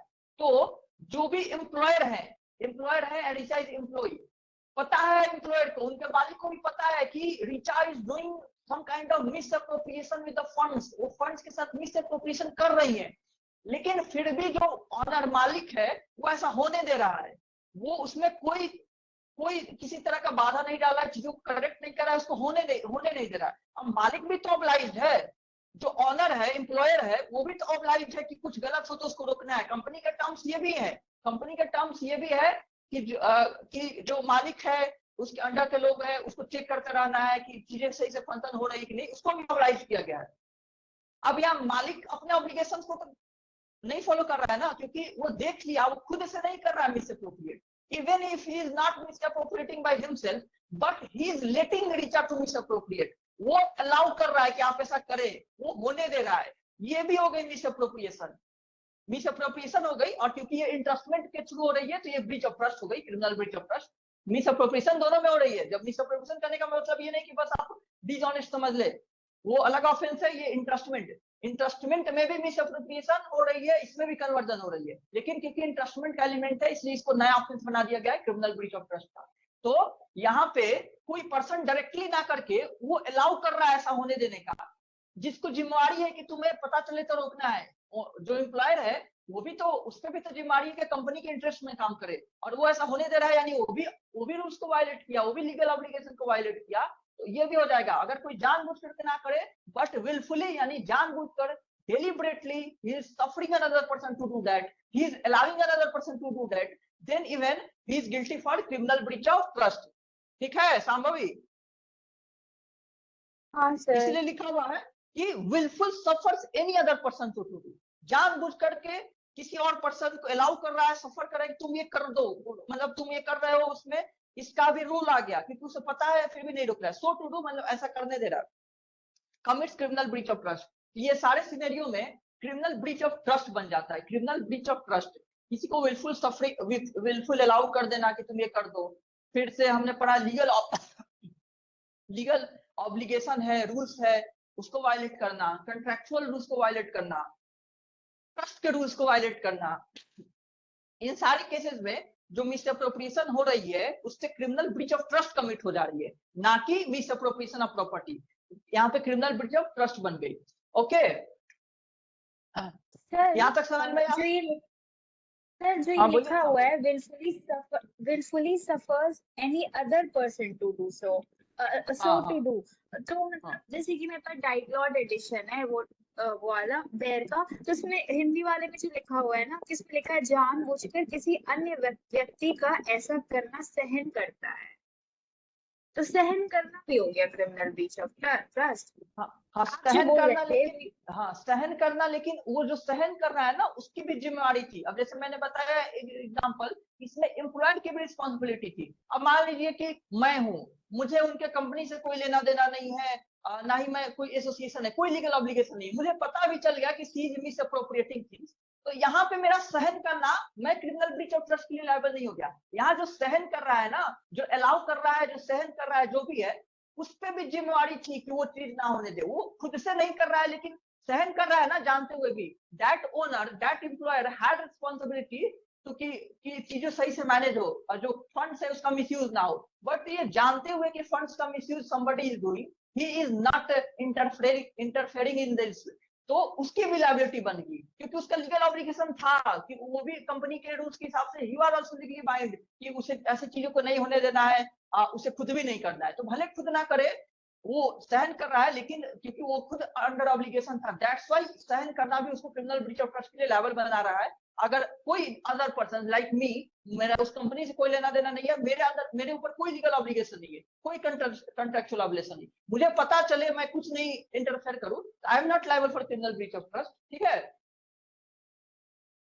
ठीक है सर। हाँ, तो वो जो सहन कर रहा है, that person is also legally bound to interfere. वो उसको करना था, वो ना कर रहा है तो कंपनी के इंटरेस्ट का अगेंस्ट काम कर रहा है ना, वो तो और बड़ा ऑफिसर है, उसको और जिम्मेदारी दी गई है। But by not doing that he is also acting against the interest of the company, इसलिए उसकी लायबिलिटी भी डिटरमिन हो। तो जो पहला एलिमेंट था इंटरेस्टमेंट का, तो इंटरेस्टमेंट का violation, Richa was also interested, वो तो वायलेट कर ही रही है, लेकिन वो एम्प्लॉयर, जो मालिक की मैं बात कर रहा हूँ, वो भी इंटरेस्टेड था, वो भी अपने इंटरेस्टमेंट को वायलेट कर रहा है। ओके, भले वो खुद से ना करके किसी को वायलेट, जो उसके नीचे है उसको वायलेट कर रहा है, देखते हुए नहीं रोक रहा है, वो चुपचाप है, अलाउ हो रहा है, इवन देन वो लायबल हो जाएगा। समझ में आई सबको? रीचा आपको समझ में आई? सर एक और, हाँ बोलिए। सर मैं ये कह रही हूँ जैसे जो क्रिमिनल ब्रीच ऑफ ट्रस्ट में जो जो पॉइंट्स हैं तो सारे कंप्लीट होंगे तब क्रिमिनल ब्रीच ऑफ ट्रस्ट माना जाएगा, या फिर अगर जैसे कोई एक भी होता है तब भी माना जाएगा? क्योंकि जैसे देखिए कि जैसे एक मिनट हाँ हाँ सर हाँ, एक बोलिए। और सुन लीजिए, जैसे कि जब आप मिसअप्रोप्रिएशन बता रहे थे तो आपने एग्जांपल दिया था कि आपने पैसा जमा करने के लिए दिया हुआ है बैंक में, तो वो भी तो हाँ एक तरीके से इन्वेस्टमेंट ही हुआ ना। अगर सिंगल सिंगल एसेंशियल्स को देखा जाएगा तो कंफ्यूजन हो जाएगी ना मिसअप्रोप्रिएशन और ब्रीच ऑफ ट्रस्ट में, क्योंकि उस वाले एग्जांपल में जब आप पैसा देने के लिए जमा करने के लिए कह रहे थे बैंक में, तो वो भी तो इन्वेस्टमेंट ही हुआ ना, आप रिस्पॉन्सिबिलिटी ले रहे थे। हम्म। तो कैसे पता चलेगा? अगर जैसे या तो ऐसा हो कि हाँ सारे एसेंशियल्स कंप्लीट हो रहे हैं तब माना जाएगा क्रिमिनल ब्रीच ऑफ ट्रस्ट।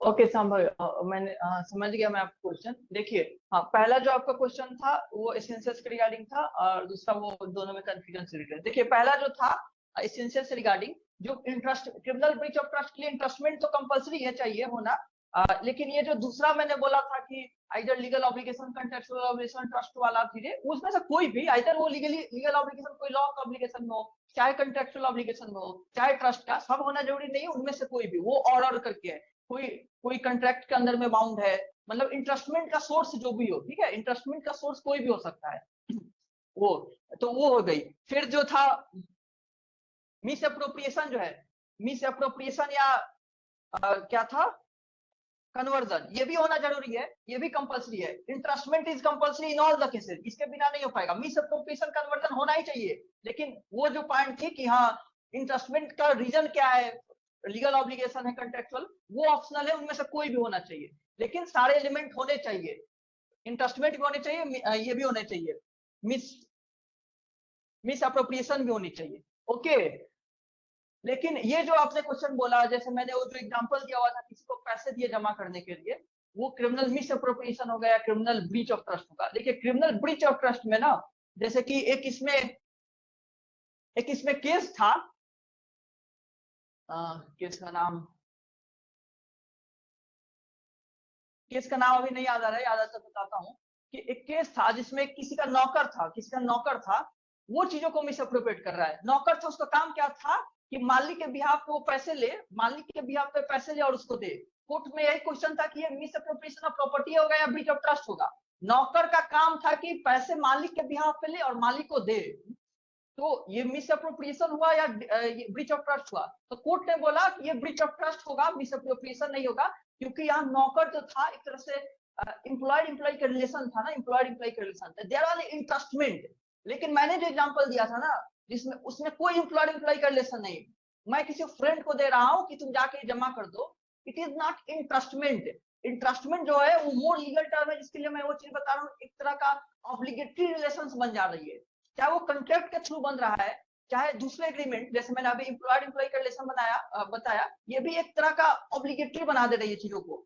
वो बाकी चीजों के लिए वो ऑब्लिगेटरी है, हर बार के लिए ऑब्लिगेशन है, ट्रस्ट के थ्रू ऑब्लिगेशन क्रिएट हो रही है, कोई अगर अदर लॉज के थ्रू ऑब्लिगेशन क्रिएट हो रही है, तब जाके उसे इंटरेस्टमेंट कहते हैं लीगल सेंस, और तब जाके क्रिमिनल ब्रीच ऑफ ट्रस्ट की हो रही है।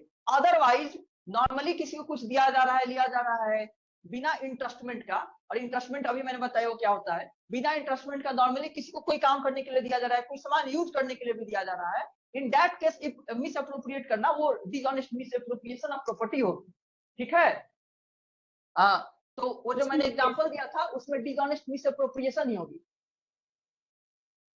तो मतलब क्रिमिनल ब्रीच ऑफ ट्रस्ट के लिए प्रिंसिपल और सबऑर्डिनेट टाइप का रिलेशन वगैरह चाहिए, प्रिंसिपल और सबऑर्डिनेट मिसअप्रोप्रिएशन में नहीं होना लॉ चाहिए। होनी चाहिए, कोई लॉ कॉन्ट्रैक्ट होनी चाहिए, ट्रस्ट होनी चाहिए जिसका रूल्स वायलेट हो रही है। ठीक है सर। हाँ, मतलब ऑब्लिगेशन उससे ज्यादा बन जा रहा है, उसमें ऑब्लिगेशन एक तरह का लीगल ऑब्लिगेशन बन जा रहा है कि हाँ हमारे अंदर काम कर रहा है, एम्प्लॉयर एम्प्लॉय का रिलेशन है, एक लॉ के अंदर ये चीज फंक्शन हो रही है, सब कुछ ये पूरा का पूरा ट्रांजेक्शन ही लॉ के द्वारा गवर्न हो रहा है, किसी कॉन्ट्रैक्ट के द्वारा गवर्न हो रहा है ट्रांजेक्शन, किसी ट्रस्ट के द्वारा गवर्न हो रहा है ये ट्रांजेक्शन, उन चीजों में कहा जाता है कि इंटरेस्ट किया गया है, लीगली इंटरेस्ट किया गया है, ठीक है। जैसे कि पार्टनर्स भी होते हैं, पार्टनरशिप एक्ट के अंदर जो पार्टनर्स होते हैं वो भी इंटरेस्ट होते हैं एक दूसरे के काम के लिए, वहां भी लीगल ऑब्लिगेशन होती है पार्टनर्स, तो वहां भी legal rights and obligation create होती है। तो पार्टनर अगर किसी को काम दिया हुआ है कि 4 पार्टनर है, एक का काम है जाकर पैसे जमा करना, वो कुछ वायलेट करता है, मिस अप्रोप्रिएट करता है, वो ब्रीच ऑफ ट्रस्ट होगा, वहाँ मिस अप्रोप्रिएशन नहीं होगा, ठीक है। तो पार्टनर्स होना और नॉर्मल दोस्त को बोलने में फर्क है, समझ में आ रहा है डिफरेंस संभवी? हाँ हाँ सर, समझ आ गया। जैसे लोगों को समझ लीगली में आ रही वाला है? जो आपने कहा, लीगल कॉन्ट्रैक्ट हाँ वाला, मतलब इसमें तो साफ साफ दिया हुआ है कि मतलब ये क्रिमिनल ब्रीच ऑफ ट्रस्ट में लीगल कॉन्ट्रैक्ट एग्जिस्ट करेगा तभी वो क्रिमिनल ब्रीच ऑफ ट्रस्ट होगा। हाँ वो बिल्कुल, तो ठीक है, लीगल बस वो कंट्रैक्ट। इन्वेस्टमेंट वाला था, हाँ उसमें हाँ कंफ्यूजन हाँ हो रहा था। इसमें वो ओके एग्जांपल ओके। था ना, जैसे अपने बैंक वाले, इसी वजह से। Thank you sir. हाँ वो मिस अप्रोप्रिएशन चला जाएगा जो मैंने पहले एग्जांपल दिया था, जो मिस अप्रोप्रिएशन में मैंने दिया होता। ओके, तो ओके सर। कॉन्ट्रैक्ट ही नहीं, contract is not only kind of document.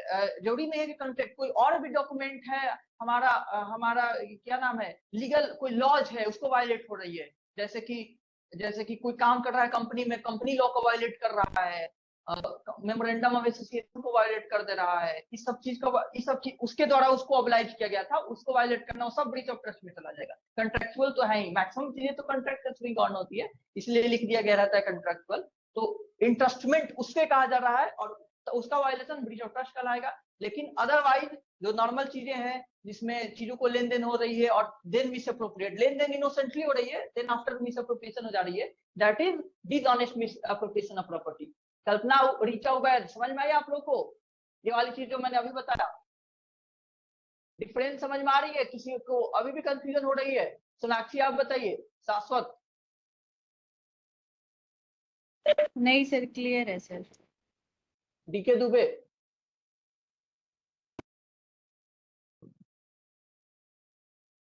Okay, चलिए आइए इसका एक्सप्लेनेशन देख लिया जाए।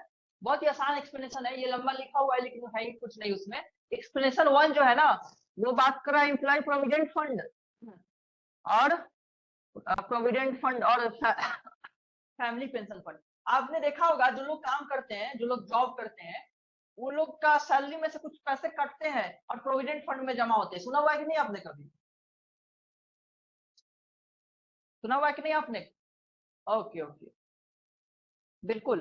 तो प्रोविडेंट फंड में जमा होता है। मान लीजिए जो एम्प्लॉयर्स है, उनका काम है कि सारे एम्प्लॉय की जो सैलरी है उसमें से कुछ पैसा काट काट के प्रोविडेंट फंड में जमा करें। बाद में मिलती है पैसा हुआ एम्प्लॉय का ही, अभी जमा हो रही है टेम्पोररी, बाद में काम आती है उस पैसे के लिए, बाद में एक बार में ही मिल जाती है। तो लेकिन टेम्पोररी हर महीने जमा होती है, हर महीने जमा होती है। अब जो है कहा जा रहा है कि जो एम्प्लॉयर की जिम्मेवारी है कि प्रोविडेंट फंड में या पेंशन फंड में, पेंशन फंड ही है ना दूसरा टर्म, फैमिली पेंशन फंड, बिल्कुल, फैमिली पेंशन फंड में जमा जो करनी है, ये एम्प्लॉयड इसके लिए इंटरेस्ट किया गया है। अगर उसमें कोई चीज वो वायलेट कर रहा है तो वो ब्रीच ऑफ ट्रस्ट मानी जाएगी। मान लीजिए अभी एम्प्लॉय का पैसा काटना है, 5-5 हजार काटना है उसको, मेरे अंडर में 50 एम्प्लॉय है, सबसे 5-5 हजार काटना है, हर महीने मुझे जमा करना है उसको। अब मैं क्या करूं कि 5-5 हजार तो काट लिया, अब मैं क्या कर रहा हूँ, उस पैसे को अपने बैंक में रख रहा हूँ, उससे कुछ इंटरेस्ट ले रहा हूँ, बाद में उस पैसे को जमा कर रहा हूँ, 4 महीने बाद उसको जमा कर रहा हूँ प्रोविडेंट फंड। ये जो है violation of breach of trust हो गया, क्योंकि मेरा काम था कि मैं वो पैसा काट के किसमें चला जाए, वो डायरेक्टली उसमें जमा हो, जिस फंड में जमा होना है उस पर्पज के लिए, उसको मैं मिस अप्रोप्रिएट करूंगा किसी भी चीज के लिए, that would constitute the offence of criminal breach of trust. क्योंकि employer was legally obligated, he was interested to do so, और उसको वायलेट करेगा तो ब्रीच ऑफ ट्रस्ट का वायलेशन होगा। यहाँ भी लीगल ऑब्लिगेशन है क्योंकि लॉज बनी हुई है, ठीक है, लॉज के अकॉर्डिंग ये सब जमा होती है, फंड क्रिएट हुई रहती है, उसी में जमा होती है और उसके अकॉर्डिंग मिलती है पैसे। तो यही बोल रहा है एक्सप्लेनेशन 1। और एक्सप्लेनेशन 2 जो है वो भी सेम चीज बोल रहा है, वो बोल रहा है being an employer who deduct the employee's contribution from the wages payable to the employee for the credit of the employee's state insurance fund। यहाँ पे स्टेट इंश्योरेंस फंड की बात कर रहा है, वहाँ provident fund, family pension fund की बात की, ये स्टेट इंश्योरेंस फंड की बात कर रहा है। फिर से वही सारी बातें, स्टेट इंश्योरेंस फंड में जमा होने के लिए तो पैसे काटे जाने हैं, उसके लिए इंटरेस्टेड है एम्प्लॉयर। अगर एम्प्लॉयर किसी भी तरह का अपनी रिस्पॉन्सिबिलिटी में कमी कर रहा है, उस पैसे को मिस अप्रोप्रिएट कर रहा है, चाहे वो टेम्पोररी हो चाहे परमानेंट, हम पढ़ चुके हैं टेम्पोररी भी miss appropriation is miss appropriation, और मिस अप्रोप्रिएशन यहाँ भी अप्लाई हो रहा है ना, मिस अप्रोप्रिएशन वाली एलिमेंट यहाँ भी है, ट्रस्ट, ब्रीच ऑफ ट्रस्ट में भी वो वही कंसेप्ट यहाँ भी है, लेकिन यहाँ पे एड ऑन हो गई है चीजें, इंटरेस्टमेंट ऐड हो गई है। तो यहाँ टेम्पोररी बेसिस पे भी अगर एम्प्लॉयर मिस अप्रोप्रिएट कर रहा है उस फंड का अपने कामों के लिए, किसी काम के लिए, और बाद में जमा कर रहा है या नहीं जमा कर रहा है, ये सारी चीजें मानी जाएगी, आप ब्रीच ऑफ ट्रस्ट कर रहे हैं और ये ऑफेंस कंस्टिट्यूट कर रहे हैं। ये दोनों चीजें समझ में, एक्सप्रेशन 1 और 2 ये दोनों भी बात करती है एम्प्लॉयर की रिस्पॉन्सिबिलिटी की, एक तरह का इंश्योर करती है कि जो एम्प्लॉयर को रिस्पॉन्सिबिलिटी दी गई है वो सही से आप फॉलो करे, ना कि उसको ब्रीच करे और अपने फायदे के लिए उसका यूज करे।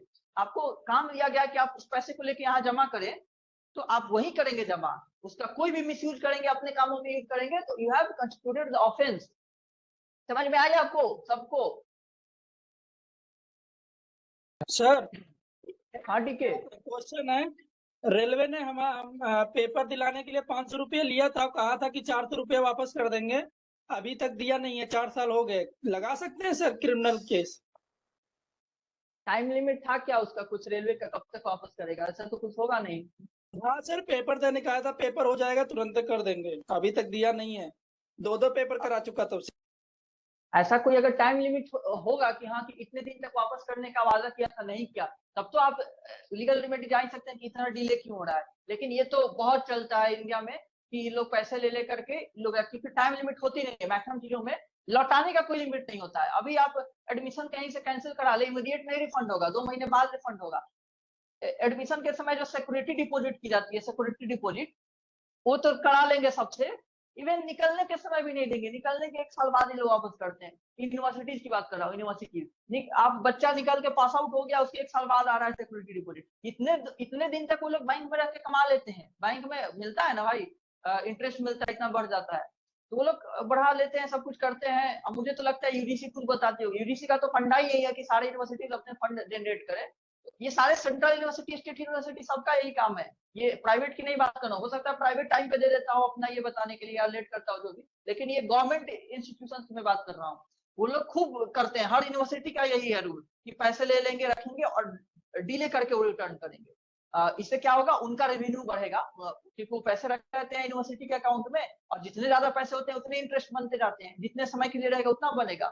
तो मुझे लगता है यूजीसी भी बोलता होगा कि हाँ ऐसा करो, कुछ दिक्कत नहीं है।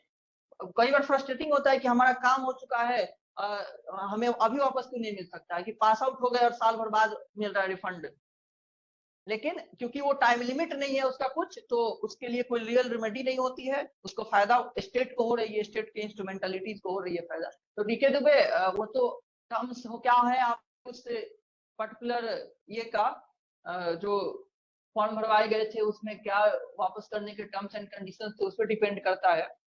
टर्म्स वायलेट होंगे तो क्यों नहीं, लीगल रेमेडी तो होती है ना टर्म्स वायलेट होने के बाद, लेकिन टर्म्स अगर हो ही ना, कि कोई लिमिट ही ना हो, तब तो यही बोलेगी वायलेट ही नहीं हुई है।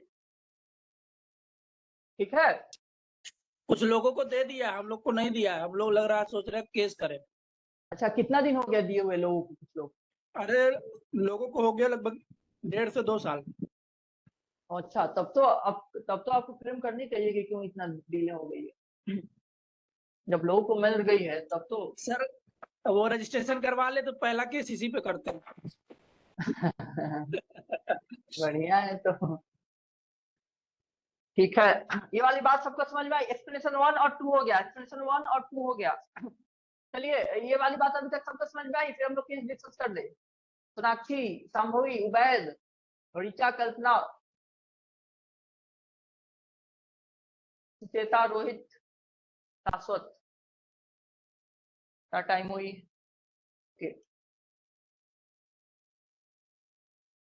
कोई क्वेश्चन है ऋचा?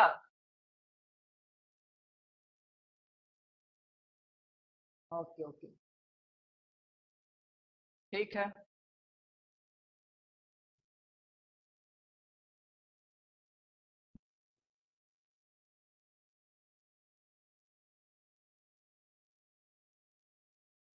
देखिए मैंने लिखा हुआ है अनिल सड़न वर्सेस स्टेट, अनिल सड़न वर्सेस स्टेट। इसमें पार्टनर्स की बात की गई थी कि जो पार्टनर्स होते हैं, अगर उनको इंटरेस्ट किया गया है कुछ चीजों करने के लिए, स्पेशल कोई कंट्रैक्ट के अंडर में, क्योंकि पार्टनर्स के बीच में कंट्रैक्ट बना रहता है ना, पार्टनरशिप जो क्रिएट होती है कंट्रैक्ट के अंडर क्रिएट होती है, और क्या क्या किसको करना है वो कंट्रैक्ट के थ्रू बाउंड होती है। उसमें कोई चीज वायलेट कर रहा है तो वो क्रिमिनल ब्रीच ऑफ ट्रस्ट होगा, ना कि क्रिमिनल ब्रीच ऑफ ट्रस्ट होगा, ना कि डिसऑनेस्ट मिसअप्रोप्रिएशन ऑफ प्रॉपर्टी। उसे हम ब्रीच ऑफ ट्रस्ट कहेंगे and not the misappropriation of property.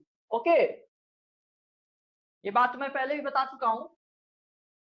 क्या उबैद, उबैद कुछ बोलते नहीं आप? उबैद ओके, समझ में आ रहा है?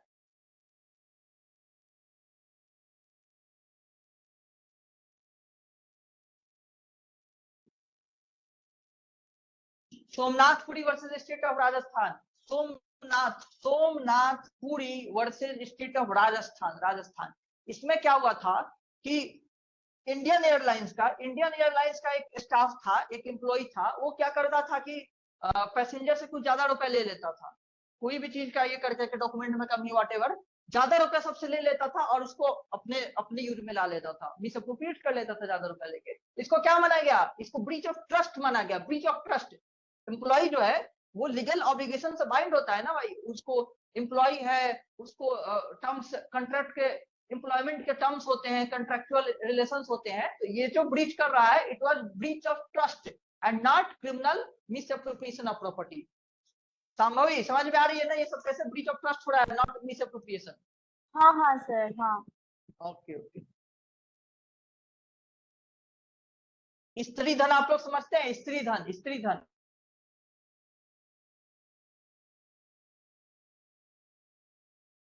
क्या होता है? स्त्री के पास जो धन है वो, अरे शादी वादी मिलता है ना, वही सब। हाँ ओके ओके ओके। चलिए देखिए, बिल्कुल रिचा आप बताएं क्या होता है स्त्री धन? संभवी ने सही बताया, बिल्कुल।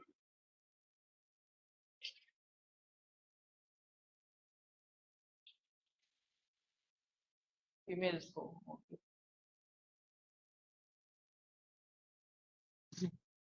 Okay okay. तो बिल्कुल सही रिचा आपने भी बताया। तो स्त्री धन जो होता है वो, उस पर राइट किसका होता है? फीमेल्स का स्त्री धन किसका? सर, वही जिसका होगा उसी स्त्री का ही होगा। ओके ओके ठीक है। तो एक केस है रश्मि कुमार वर्सेस महेश कुमार, ठीक है। इस केस में क्या हुआ था, यही चीज हुई थी कि दो कपल थे, मैरिड और शादी के समय उसके बाद ये लोग, इनके बच्चे भी सब थे, फिर इनको घर से निकाल दिया गया, मैटरनल होम से फीमेल को निकाल दिया गया था।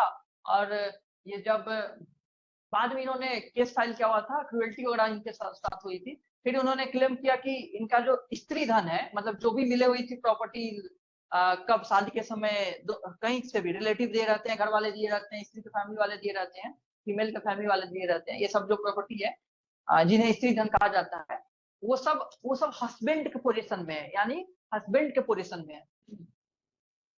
तो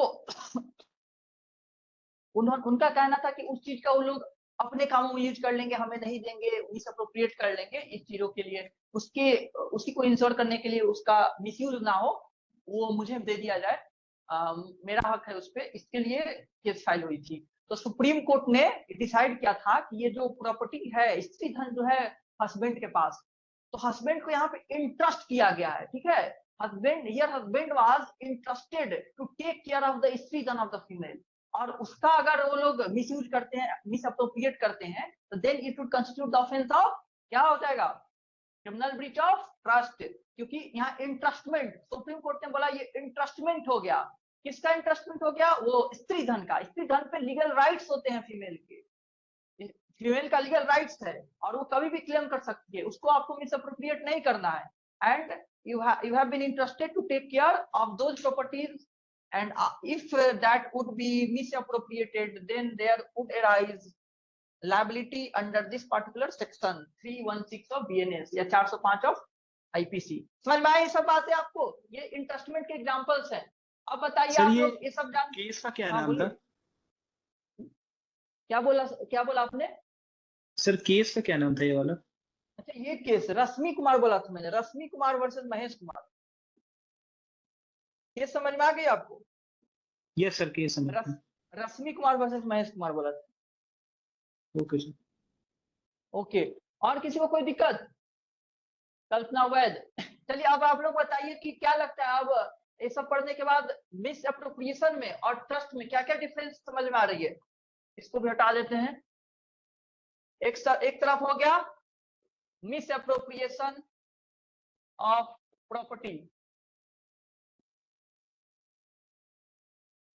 breach of trust, ये क्रिमिनल है या dishonest? Criminal misappropriation of property या डिसऑनेस्ट ब्रीच ऑफ ट्रस्ट। तो क्या डिफरेंस लग रहा है? सबसे पहला कौन बताएगा? सर पहला तो इंटरेस्टमेंट ही है।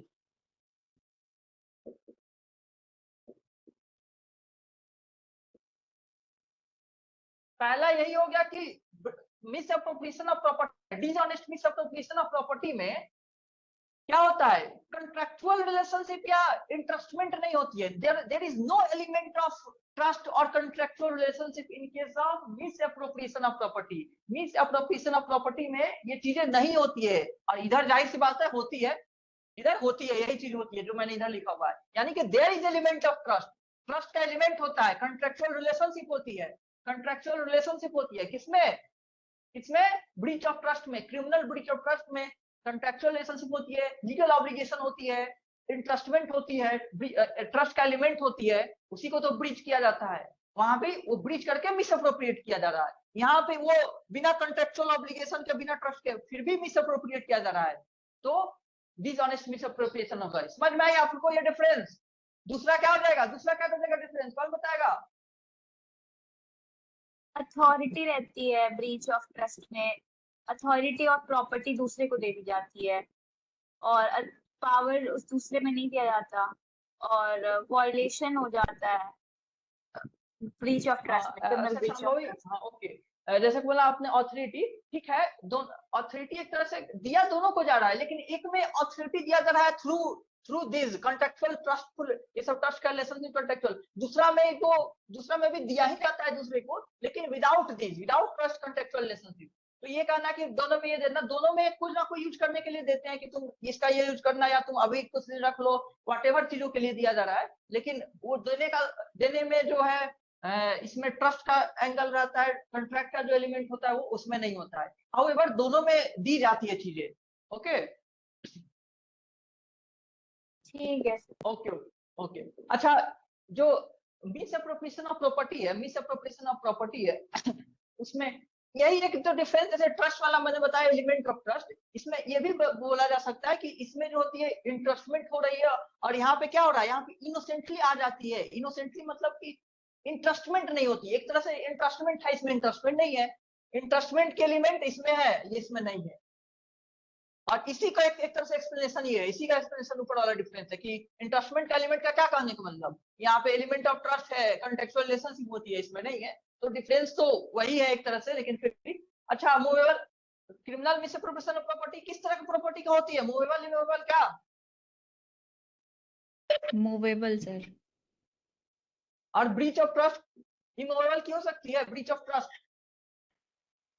मैंने पहला एग्जांपल ही दिया हुआ था, क्या? विल क्रिएट करना, विल क्रिएट करना, इसमें टेस्टेटर विल क्रिएट करता है। ये इमूवेबल का भी हो सकता है, किसी इमूवेबल चीजों के लिए भी किसी को इंटरेस्ट की गई है, इमूवेबल चीजों के लिए भी किसी को इंटरेस्ट की गई है प्रॉपर्टी के लिए, और उसको ब्रीच करता है, that is also called breach of trust. लेकिन ये मूवेबल के लिए होती है, मूवेबल के लिए, ठीक है। यहाँ पे इमूवेबल मूवेबल दोनों हो गए, बेसिक यही डिफरेंस है दोनों में। ये जो है इसमें इंटरेस्टमेंट है, इसमें ट्रस्ट एलिमेंट है, कॉन्ट्रैक्चुअल रिलेशनशिप से गवर्न हो रही है, इसमें इमूवेबल मूवेबल दोनों हो गया। इसमें क्या हो गया? इसमें इंटरेस्टमेंट नहीं है, यानी कि एलिमेंट ऑफ ट्रस्ट नहीं है, कॉन्ट्रैक्चुअल रिलेशंस नहीं है। उसके बाद ये बस मूवेबल का हो सकता है। दोनों में मिसअप्रोप्रिएशन होगी, दोनों में कन्वर्जन हो सकती है, आइदर कन्वर्जन और मिसअप्रोप्रिएशन ऑफ प्रॉपर्टी हो सकती है, खुद के यूज के लिए, किसी और के यूज के लिए। ये डिफरेंसेस है। अच्छा बताइए कि एक और क्वेश्चन कहीं कहीं कभी कभी पूछ देता है कि जो मिसअप्रोप्रिएशन ऑफ प्रॉपर्टी है वो चोरी से कैसे अलग है? Misappropriation is different from theft, चोरी से कैसा अलग है बताइए। सर चोरी में इंसान,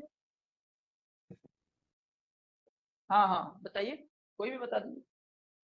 चोरी में इंसान, sir from the beginning dishonest intention नहीं होता है क्रिमिनल मिसअप्रोप्रिएशन में, बाद में आता है। बहुत बढ़िया Rohit. No dishonest intention from the very beginning, इसमें हो जाएगा dishonest intention from very beginning. Rohit ने जैसा कि बताया कि चोरी में dishonest intention from the very beginning होती है और मिस अप्रोप्रिएशन में फ्रॉम द वेरी बिगनिंग नहीं होती है। मैंने 100 बार बोला हुआ, इनोसेंटली आ जा रही है, बाद में इंटेंशन डेवलप हो जा रही है कि I should miss appropriate this property, और वो अप्रोप्रिएट कर लेता है अपने कामों में, हो गया। लेकिन इसमें जो है इंसान डिसऑनेस्ट इंटेंशन के साथ टेक अवे कर लेता है, उसका from the very beginning intention होता है। अगर पहले इंटेंशन नहीं है, इनोसेंटली टेक आउट किया जाए, देन मिस अप्रोप्रिएट किया जाए, तो ये ऑफेंस बनता है। और इसमें from the very beginning with dishonest intention, जो एक्यूज होता है, ऑफेंडर होता है, वो टेक अवे कर लेता है, उठा लेता है बिना कंसेंट के प्रॉपर्टी को, मूवेबल प्रॉपर्टी को। समझ में आई वाली बात सबको? दूसरा क्या हो जाएगा डिफरेंस? और कोई डिफरेंस कोई और बताए? यही सर आपने तो बता ही दिया, कंसेंट के साथ बिना कंसेंट के उसकी पोजीशन से बाहर लेके जाता है प्रॉपर्टी को, और मिस अप्रोप्रिएशन में कंसेंट के साथ वो खुद ही दे देता है अक्यूज्ड को।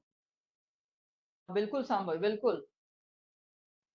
यहाँ सर पे थेफ्ट में वो पोजीशन से आउट ऑफ पोजीशन कर देता है, और क्रिमिनल मिसअप्रोप्रिएशन में उसके पास पोजीशन ऑलरेडी रहती है प्रॉपर्टी की।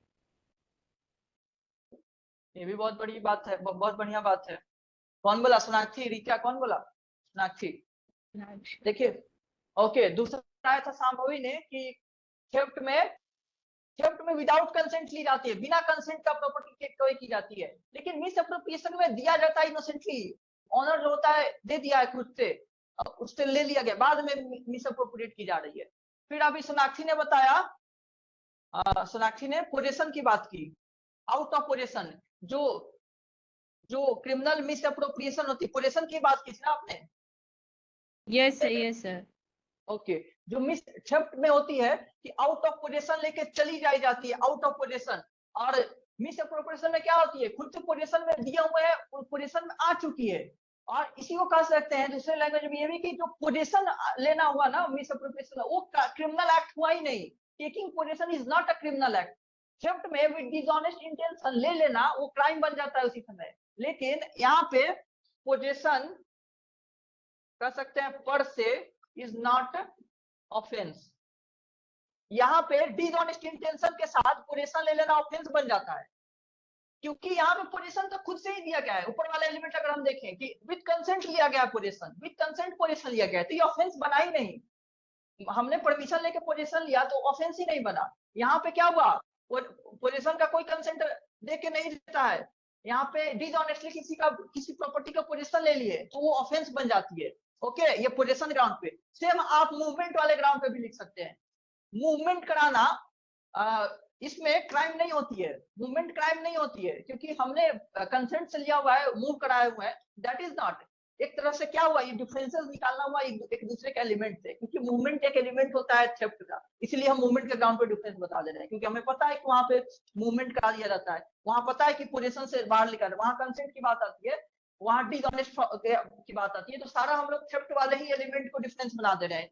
तो किसी चीज का डिफरेंस बनाना इसलिए आसान हो जाता है। अगर नहीं ध्यान आ रहा है तो आप सोचे कि थेफ्ट का क्या एसेंशियल इंग्रेडिएंट होता है और कौन कौन सा इधर मिसिंग है, या सोचे कि मिस अप्रोप्रिएशन का कौन सा एसेंशियल एलिमेंट होता है और कौन सा उसमें मिसिंग है। हो गया वही डिफरेंस का पॉइंट, क्योंकि सब सेम हो जाएगा तब तो डिफरेंस ही नहीं बचेगा ना। उसके एलिमेंट जो इधर मिसिंग है डिफरेंस हो गया, इसके एलिमेंट जो उधर मिसिंग है वो डिफरेंस हो गया। जैसे कि ये सब एलिमेंट ही है थेफ्ट के जो इधर नहीं है। तो मूवमेंट जो है थेफ्ट में डिसऑनेस्ट इंटेंशन के साथ बिना कंसेंट का बस मूव करा देना बिकम्स क्रिमिनल, ऑफेंस वही कंप्लीट। जैसे ही हम पढ़े हुए मूवमेंट होती है ऑफेंस कंप्लीट हो जाती है थेफ्ट की। यहाँ पे मूवमेंट पे ऑफेंस नहीं बन रहा है। यहाँ पे क्रिमिनल मिसअप्रोप्रिएशन में ऑनेस्टली हमें मिली हुई है किसी की प्रॉपर्टी का पोजीशन, उसे हम कितना भी मूव कराए कोई ऑफेंस नहीं बन रहा है, जब तक कि हमारा जो इंटेंशन है, डिसऑनेस्ट इंटेंशन है, वो डेवलप होना हो गया है, डेवलप हो गया उसके बाद हम मिसअप्रोप्रिएट करें देन ऑफेंस बन रहा है। ठीक है, ये सारे डिफरेंस हो गए थेफ्ट में मिसअप्रोप्रिएशन में। समझ में आया सबको? ये सब वही डिफरेंसेस है जो हमारे एसेंशियल से निकल कर है। कोई डाउट किसी भी डिफरेंस पे? Shashwat, Sucheta, BK, Rohit, Ubaid, Rita? No sir. Okay, तो यही टॉपिक थी मिसअप्रोप्रिएशन की और ब्रीच ऑफ ट्रस्ट की। अब हम लोग अगले क्लास में पढ़ेंगे फॉर्जरी, उससे पहले मिस्ट्री पढ़नी है, ट्रेसपास वाली पढ़नी है, और भी पढ़नी है। अभी ये सब बड़ी बड़ी टॉपिक कुछ और भी बची हुई है, उसके बाद स्मॉल टॉपिक तो भी बहुत है। ठीक है, डिफेमेशन एक बहुत बड़ी टॉपिक है, डिफेमेशन पे क्वेश्चन बहुत बनाते हैं, तो हम लोग भी पढ़ेंगे डिटेल में। लेकिन अब छोटे छोटे ही सेक्शंस है, क्योंकि अकेले अकेले देखा रहे तो कोई अब बड़ा नहीं है। मिस्ट्री खुद में भी एक बस सीरीज ऑफ सेक्शंस पनिशमेंट वाले हैं, बाकी तो खुद कंसेप्ट छोटा है। फॉर्जरी का कंसेप्ट भी छोटा है, चीटिंग का, डिफेमेशन एक बस थोड़ा ठीक है। ठीक है, कोई डाउट अगर हो तो आप लोग पूछिए, नहीं तो लीव कर दीजिएगा। उबैद, आप भी लीव कर दीजिए। उबैद, चलिए आप लोग सर, बताइए। हाँ सर मैं ये इससे